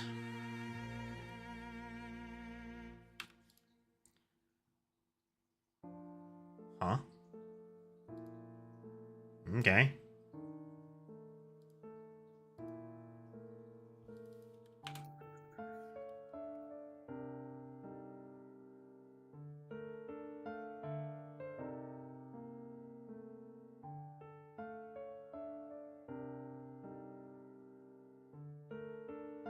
No impact at all.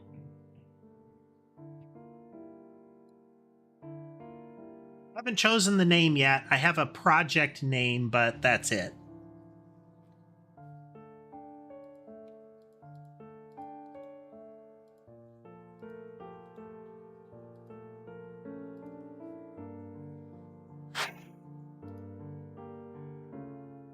So for those joining, we are trying to make it so that I don't have to have intrinsic speed values in these.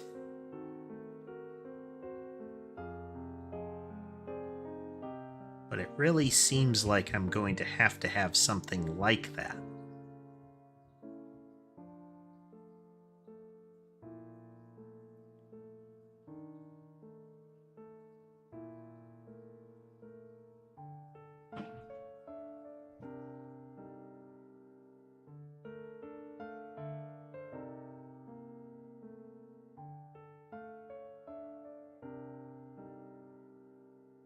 So we could still have this logic, but it's going to be dependent on...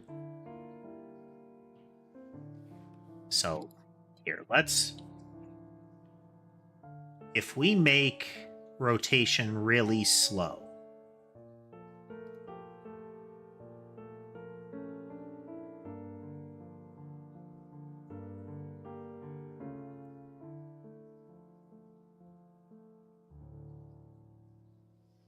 gonna say kaua, but welcome nonetheless. Let's see. I only speak and read English. It's a small enough stream that I'm willing to translate once.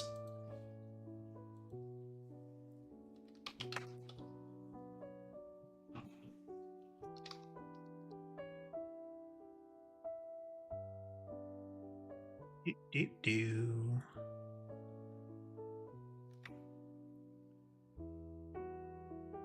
Well, it doesn't seem to have any idea what that is. Neat.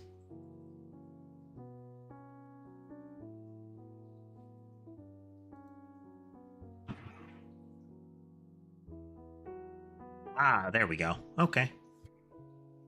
Well, hello. We're still working on our game.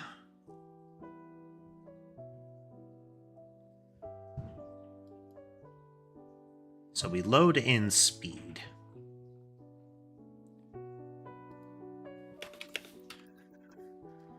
We are going to drastically reduce the speed. Same issue. Okay. That's part of our problem. To make this work, we need to account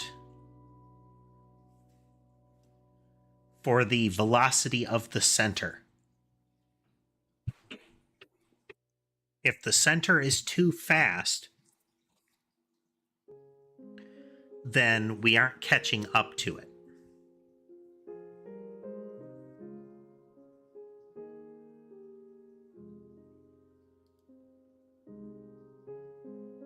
And if we don't catch up to it, we get sort of a bouncing motion, which isn't what we want.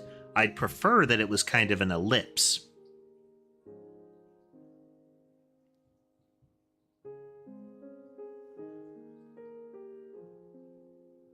What if... Okay.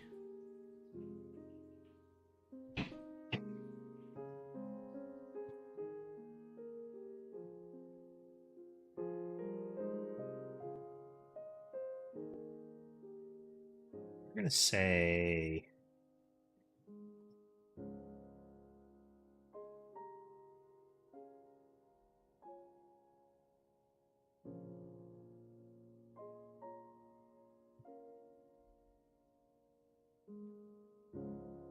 is equal to vector2.0 just for completeness.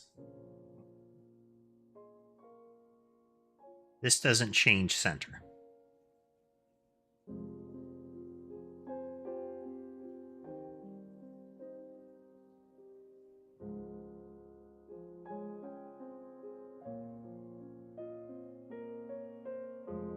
No, this should be a float.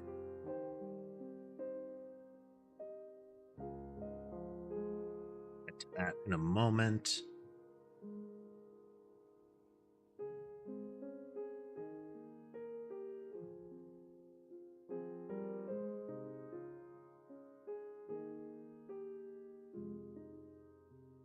How long have I been how long have I been streaming this session, Boom, or how long have I been streaming in general?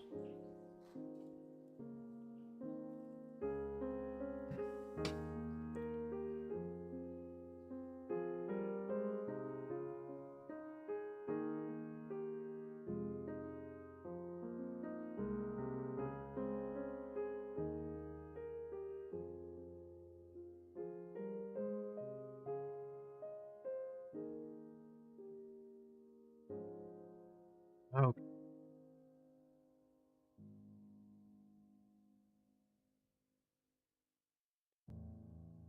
equal to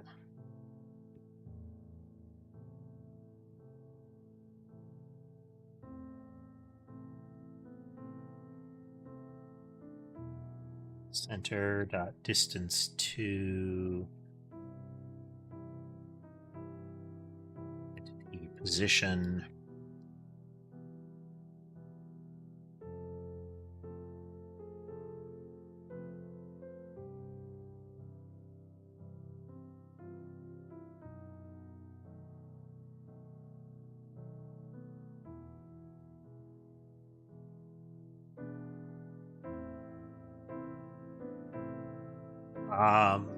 In general, Boom, several years.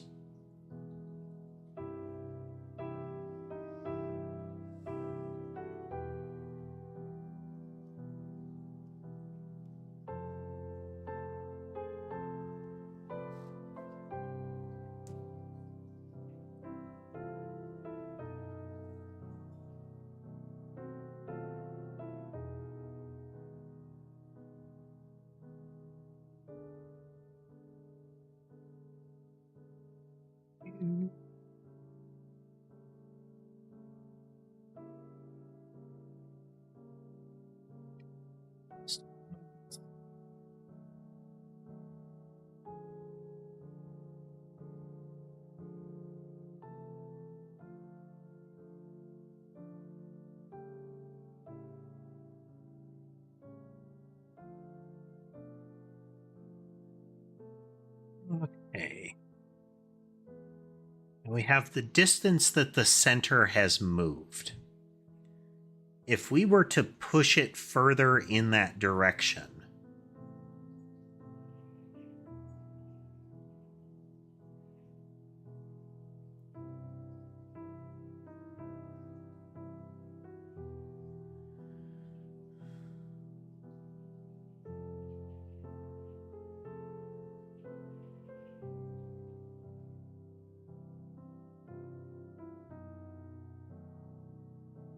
not.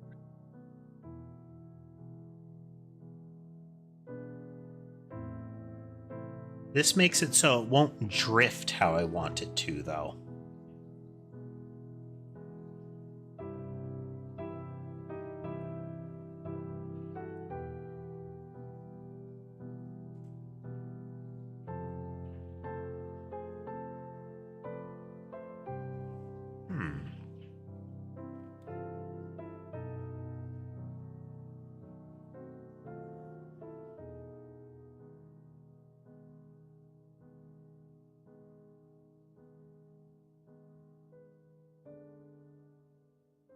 This is our direction to the center.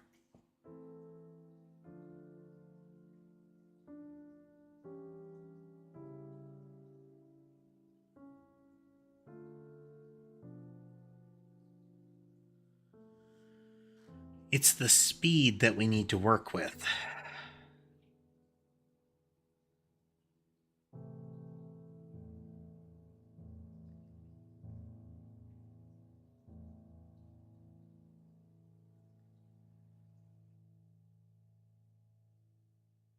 if we know our angular, like how fast we want to move around the circle, that's different.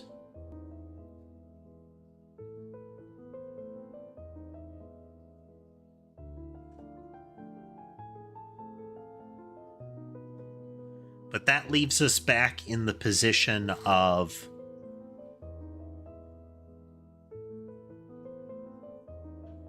oh.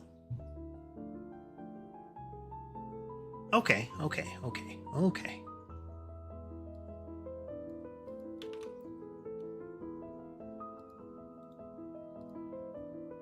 Discard the changes. All right, so we're calculating a position based on where it is currently.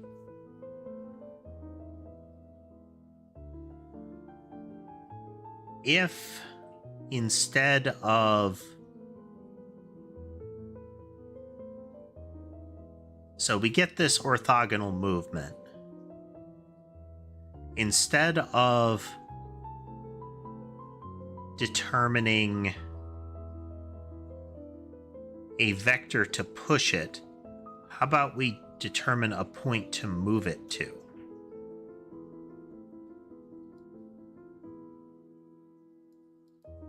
So we've rotated it that much. That's the vector that we want it to be at.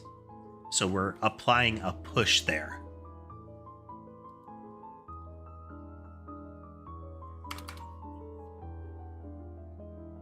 Okay, so if instead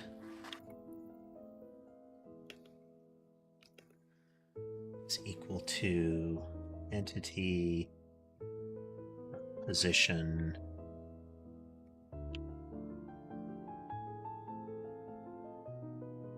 correction to entity dot position plus to move,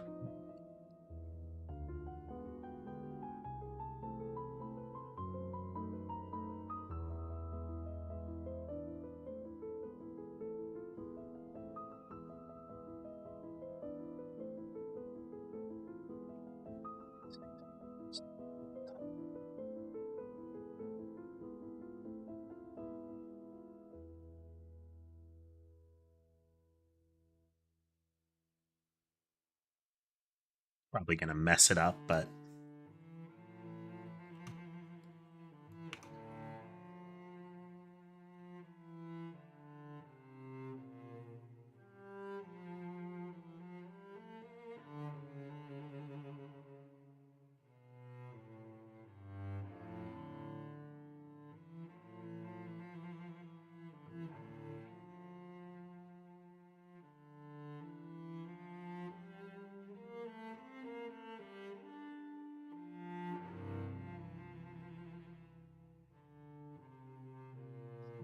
ideal.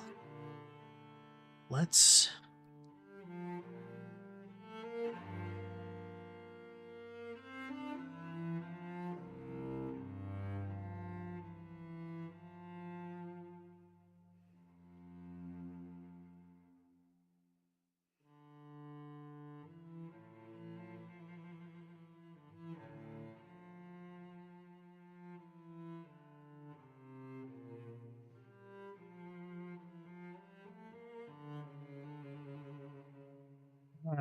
not sure.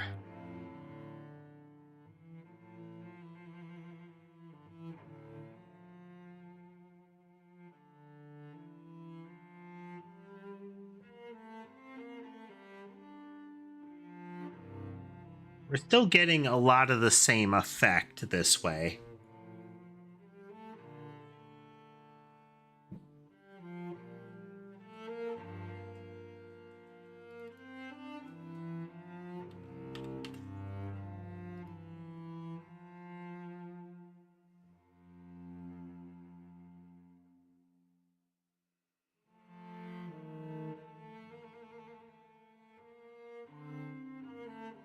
Okay.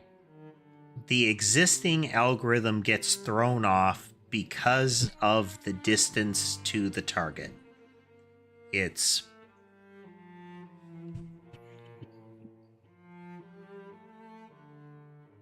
We need to have it so that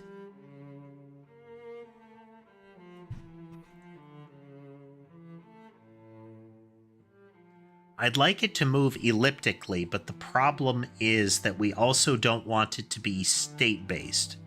So the rotation should not remember, like, where on the clock face it's rotating. It should always be rotating based on its current situation. Ideally, we could apply that orthogonal logic, but the problem is that we're not really... It's not the way that we're actually doing it. So the direction to the center isn't really how we're applying that.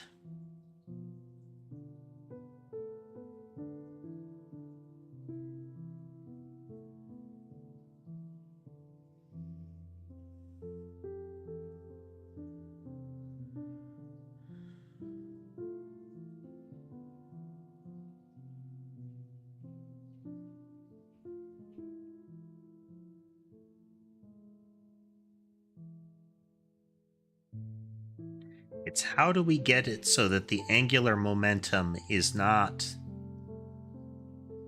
skewed based on the distance.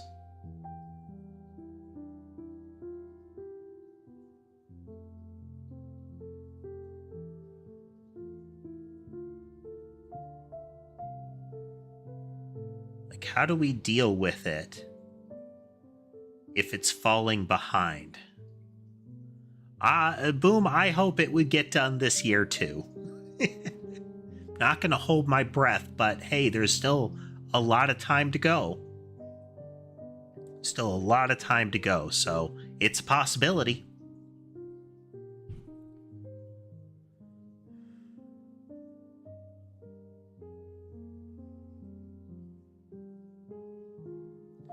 So we have the concept of a center. It's wherever we are currently being pushed to.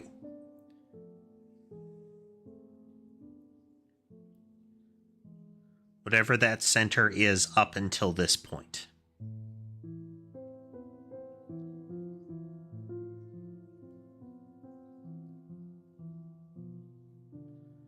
Now, I could have... How do we break it apart so that each one gets a portion of the speed if I want it to be a unit speed?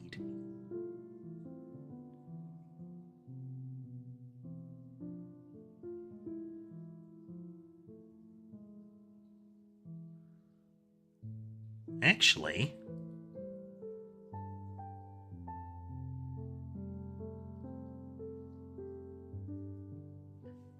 Okay, even if we set aside what we're trying to accomplish here today, this is still flawed.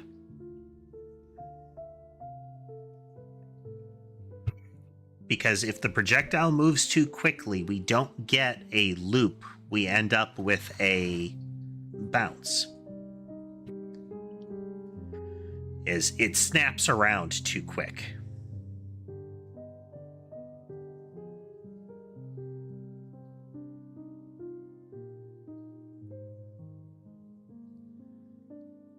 Now, we could have some inertia to this, that it remembers the last point in rotation, the direction in rotation it was going.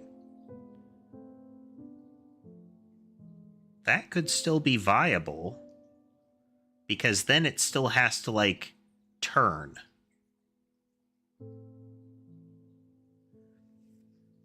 If it doesn't have an initial vector, then it can get one.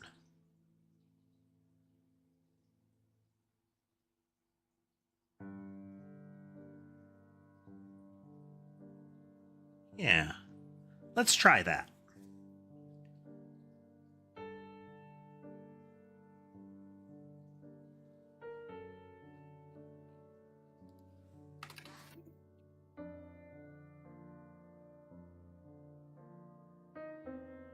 No, you can't push the button, Sky.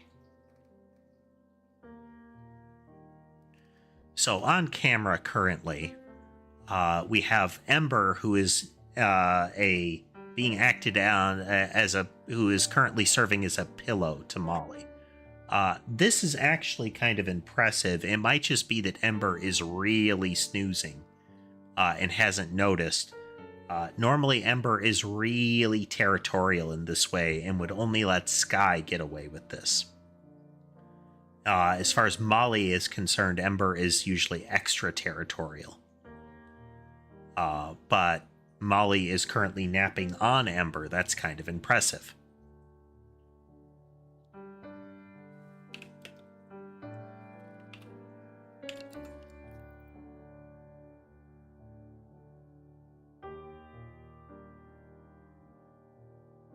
Okay, so we have a last direction.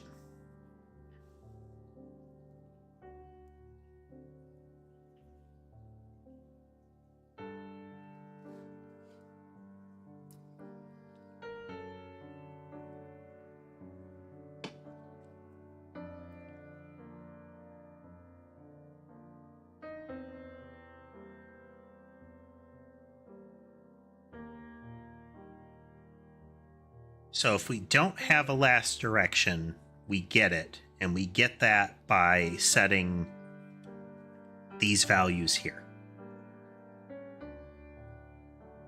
So to move is... Okay.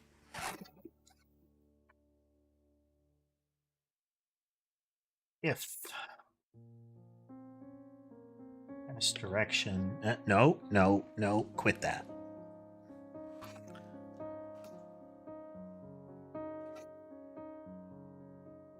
Yeah, camera one, flaking out again.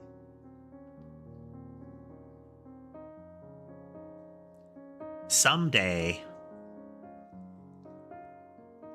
I'm switching off camera one because it was frozen in time. Ember had just gotten up. I was mentioning that it was kind of impressive that Ember was letting Molly lay on her like that. Ember got up to get some food and water, and Molly is unperturbed and is still laying right about where Ember left her.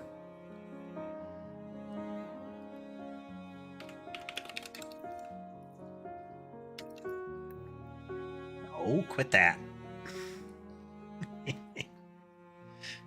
Sky wants head scratches. And since he's not getting as many as he'd like, he keeps reaching out to smack the mouse, which is a risk surface.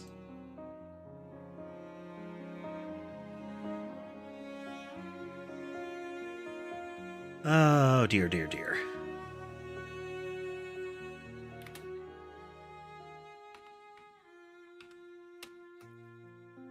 Okay.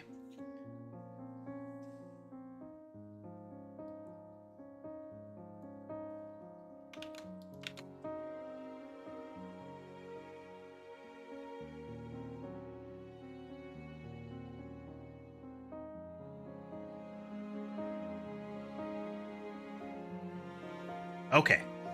This gives us a known last direction. If it's 0, we're going to get one. If it's not 0, we have one. Hooray.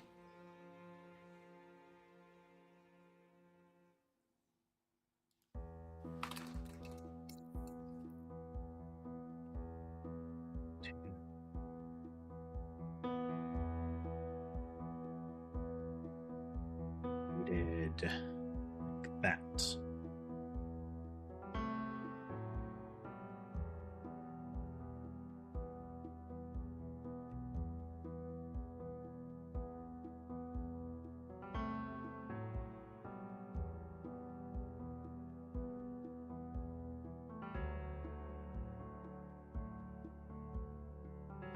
All right, what do we got? What do we got?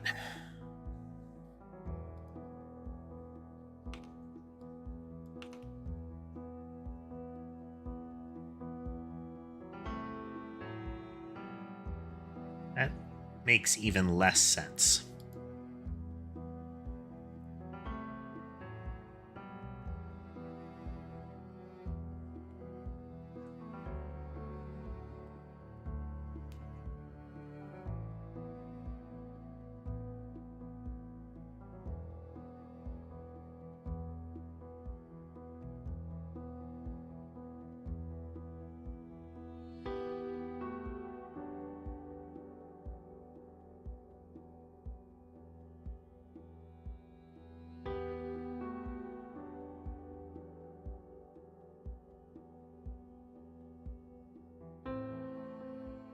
Still getting that 180 degrees bounce.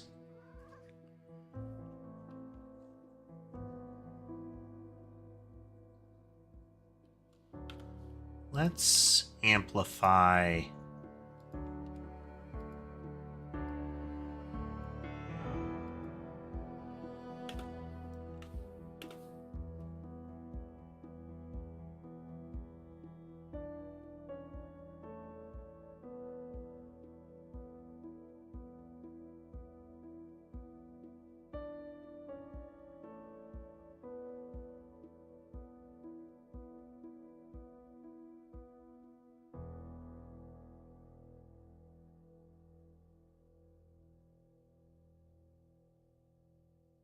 Really need to do is just store off delta in a float earlier.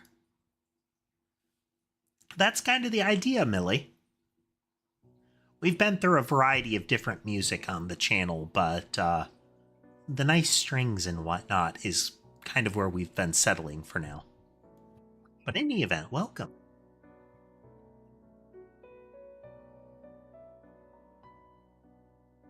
Makes even less sense.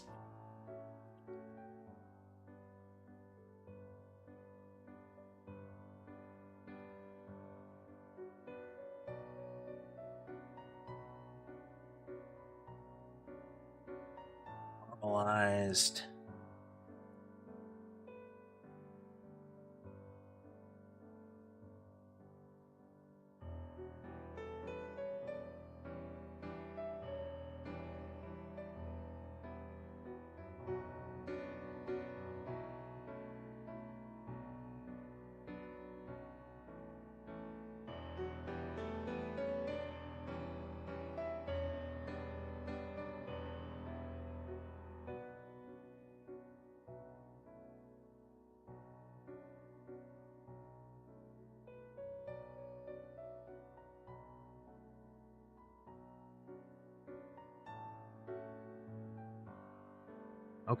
Okay, same general problem. It's if the rotation gets stretched enough, it ends up looking like a bounce. A 180 degree crescent into a bounce. And that's because it sort of spins in place, more or less. That shouldn't really happen here, but it's probably that you just can't see it, how it's operating.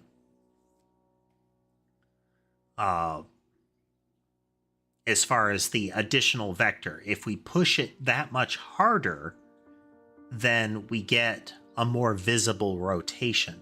But if we're going to do that, we need to figure out how to get that angular momentum proper, such that we still get the right speed. Now, we can get it to where it accelerates into position, but that's not necessarily what we want.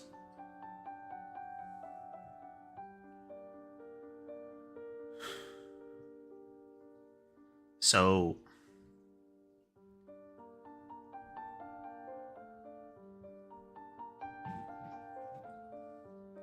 if we know the direction of the amount of rotation per second, and we know the distance from the center, the cinder drama, I have heard of that. It's not something that I'm really going to try to speak on since, I mean, one, not really on topic, but two, I don't know enough to actually speak on it aside from I've heard of it and it's a mess.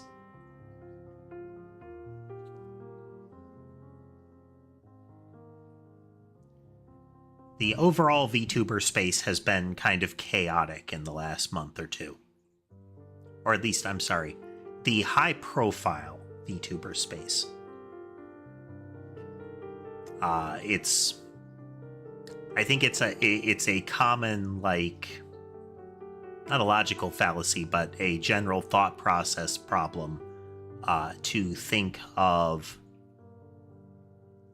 the kind of high profile to be equivalent to the low profile. So, for example, I am well across the horizon, just nowhere near that drama. It is it is off in the distance. So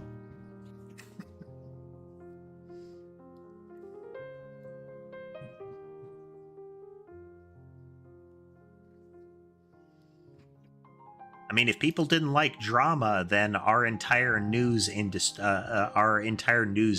would not be what it is, or even what it had been.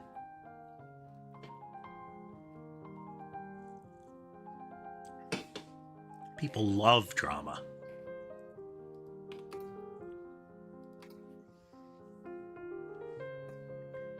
Okay. So the current pattern that we're looking at here, and we can use the same pattern as well. This orthogonal thing we could still use. But we need to figure out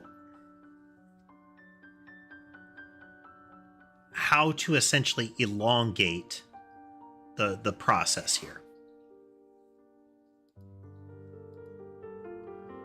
Put another way, I need to get it to where it doesn't have this flaw before we can look at changing it further.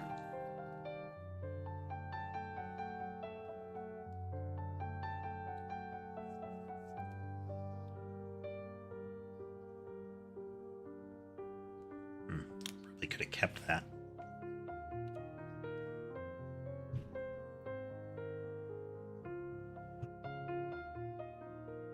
So this is how we last rotated.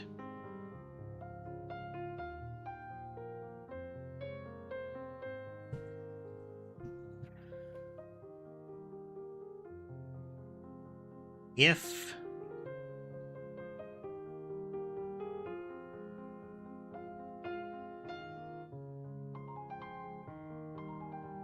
and this will be the current orthogonal if we look at it this way. This is the last one, this is the current one.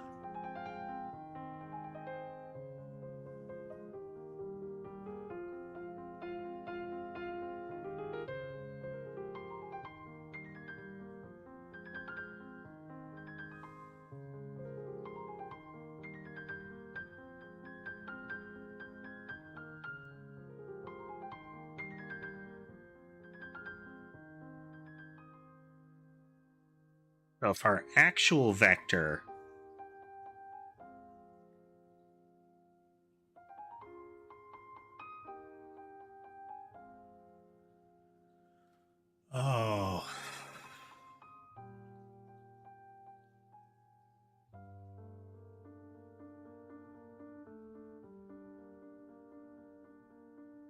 how would that still make it work?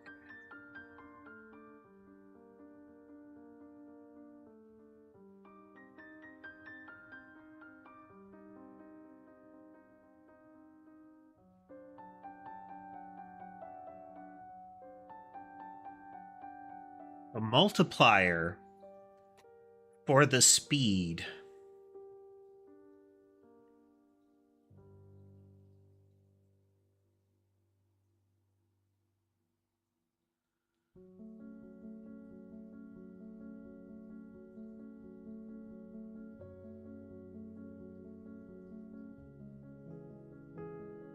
okay. No. Okay.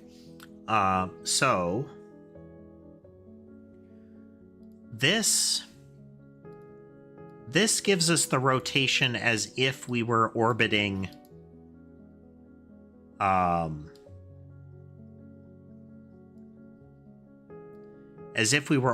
cleanly. This vector here is if we got the initial orthogonal, whether that's, right or whatever, and we were rotating cleanly, so that vector just spins in a slow circle. Hooray. That's what it should be doing. But this is what it will, this is from where you are. How would we have to move to be rotating around it?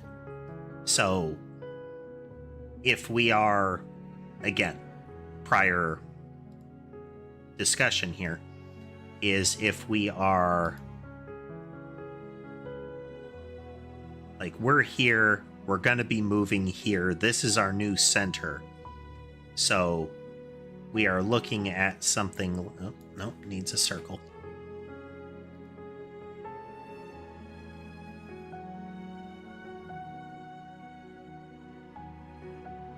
Assume this is a circle and not, you know, sort of a circle. We're going to be moving kind of like this. As that X moves forward, we constantly recalculate where we are relative to it. We get a line from it, and then we create that right angle and we rotate it a little. And we keep doing that. But as X slides forward, our relative position changes. What we want is to constantly be making our rotation so that we do get a circle, but we need that circle to like pull towards it.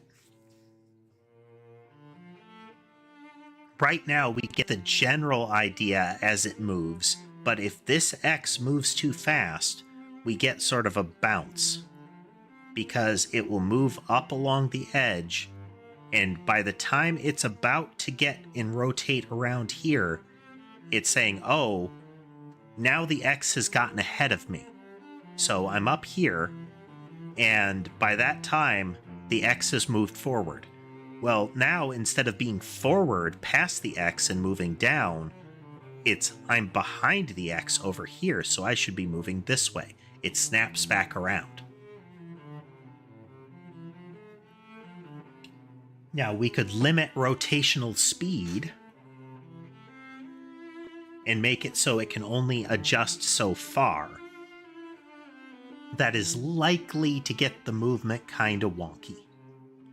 But let's try that.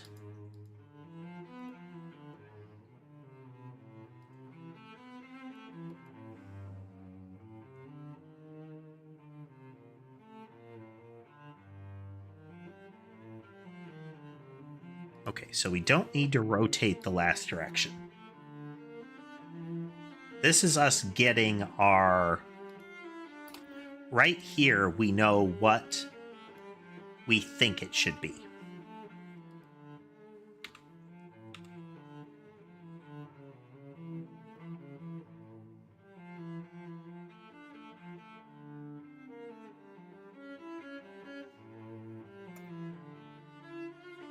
If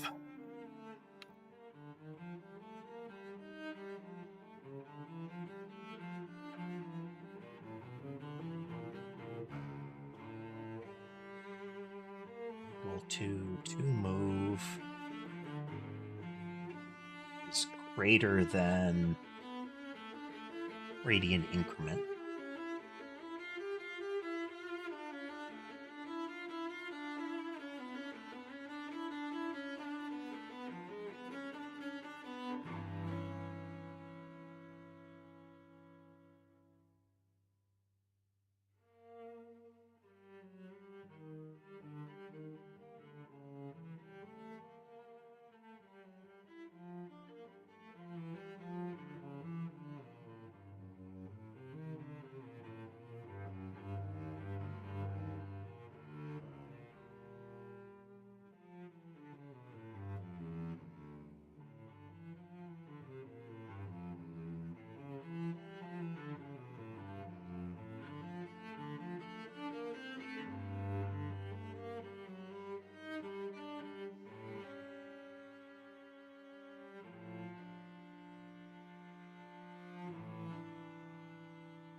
That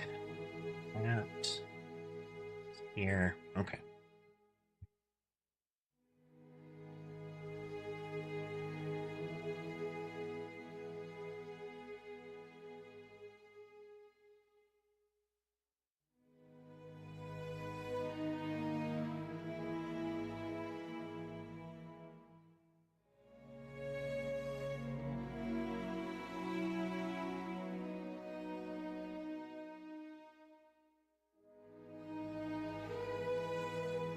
Okay.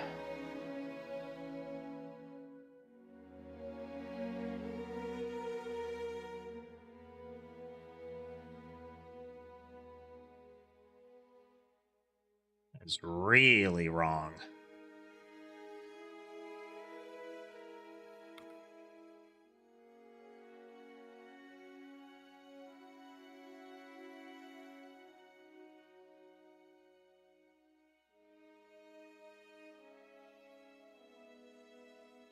Okay, a limit on how hard it can rotate will just skew things.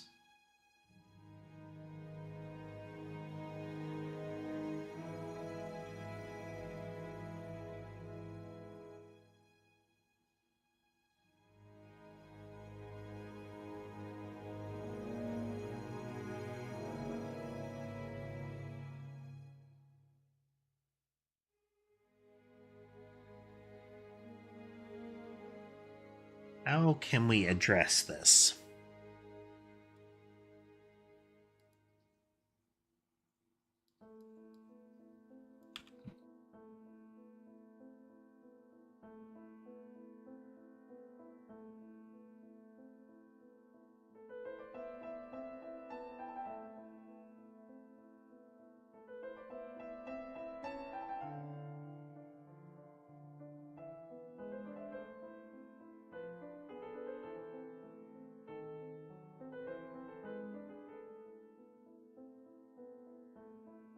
I will remember to store delta locally soon enough.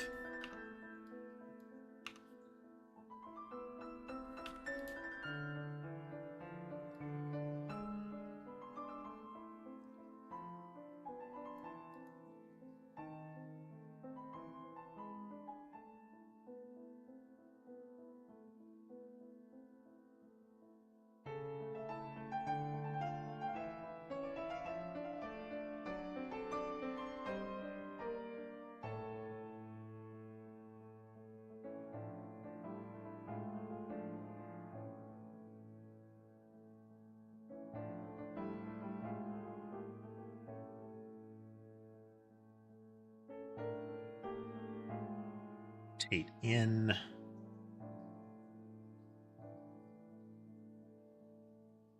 I mean, it's technically better. We still need to address it, though. Further address it, though.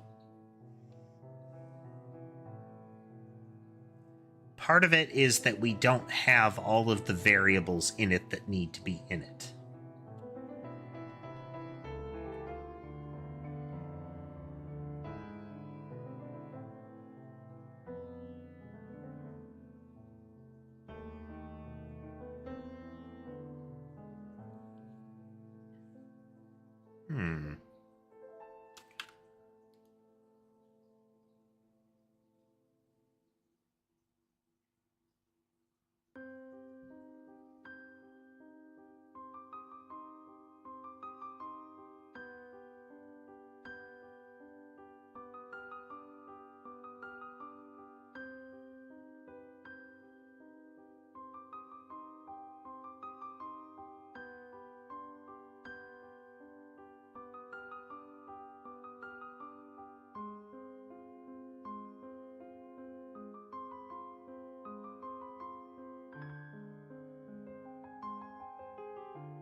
I think I'm just going to have to think on this one a little bit further. I'm kind of stuck. We might change directions, for the next coding stream. But the current goal of trying to get it so that the speed is handled outside of the direction changes is not there yet. We'll see how it unfolds going forward. But in the meantime, hope everybody had a good time today. If you like what you saw and would like to see more, remember to like, follow, subscribe, that kind of thing. In my profile and similar, you can find a link to my Linktree where you can find things like my Patreon, Coffee, and Throne accounts if you'd like to consider supporting the channel and or my cats. With that said, I hope the rest of your day is good, and I'll see you next time.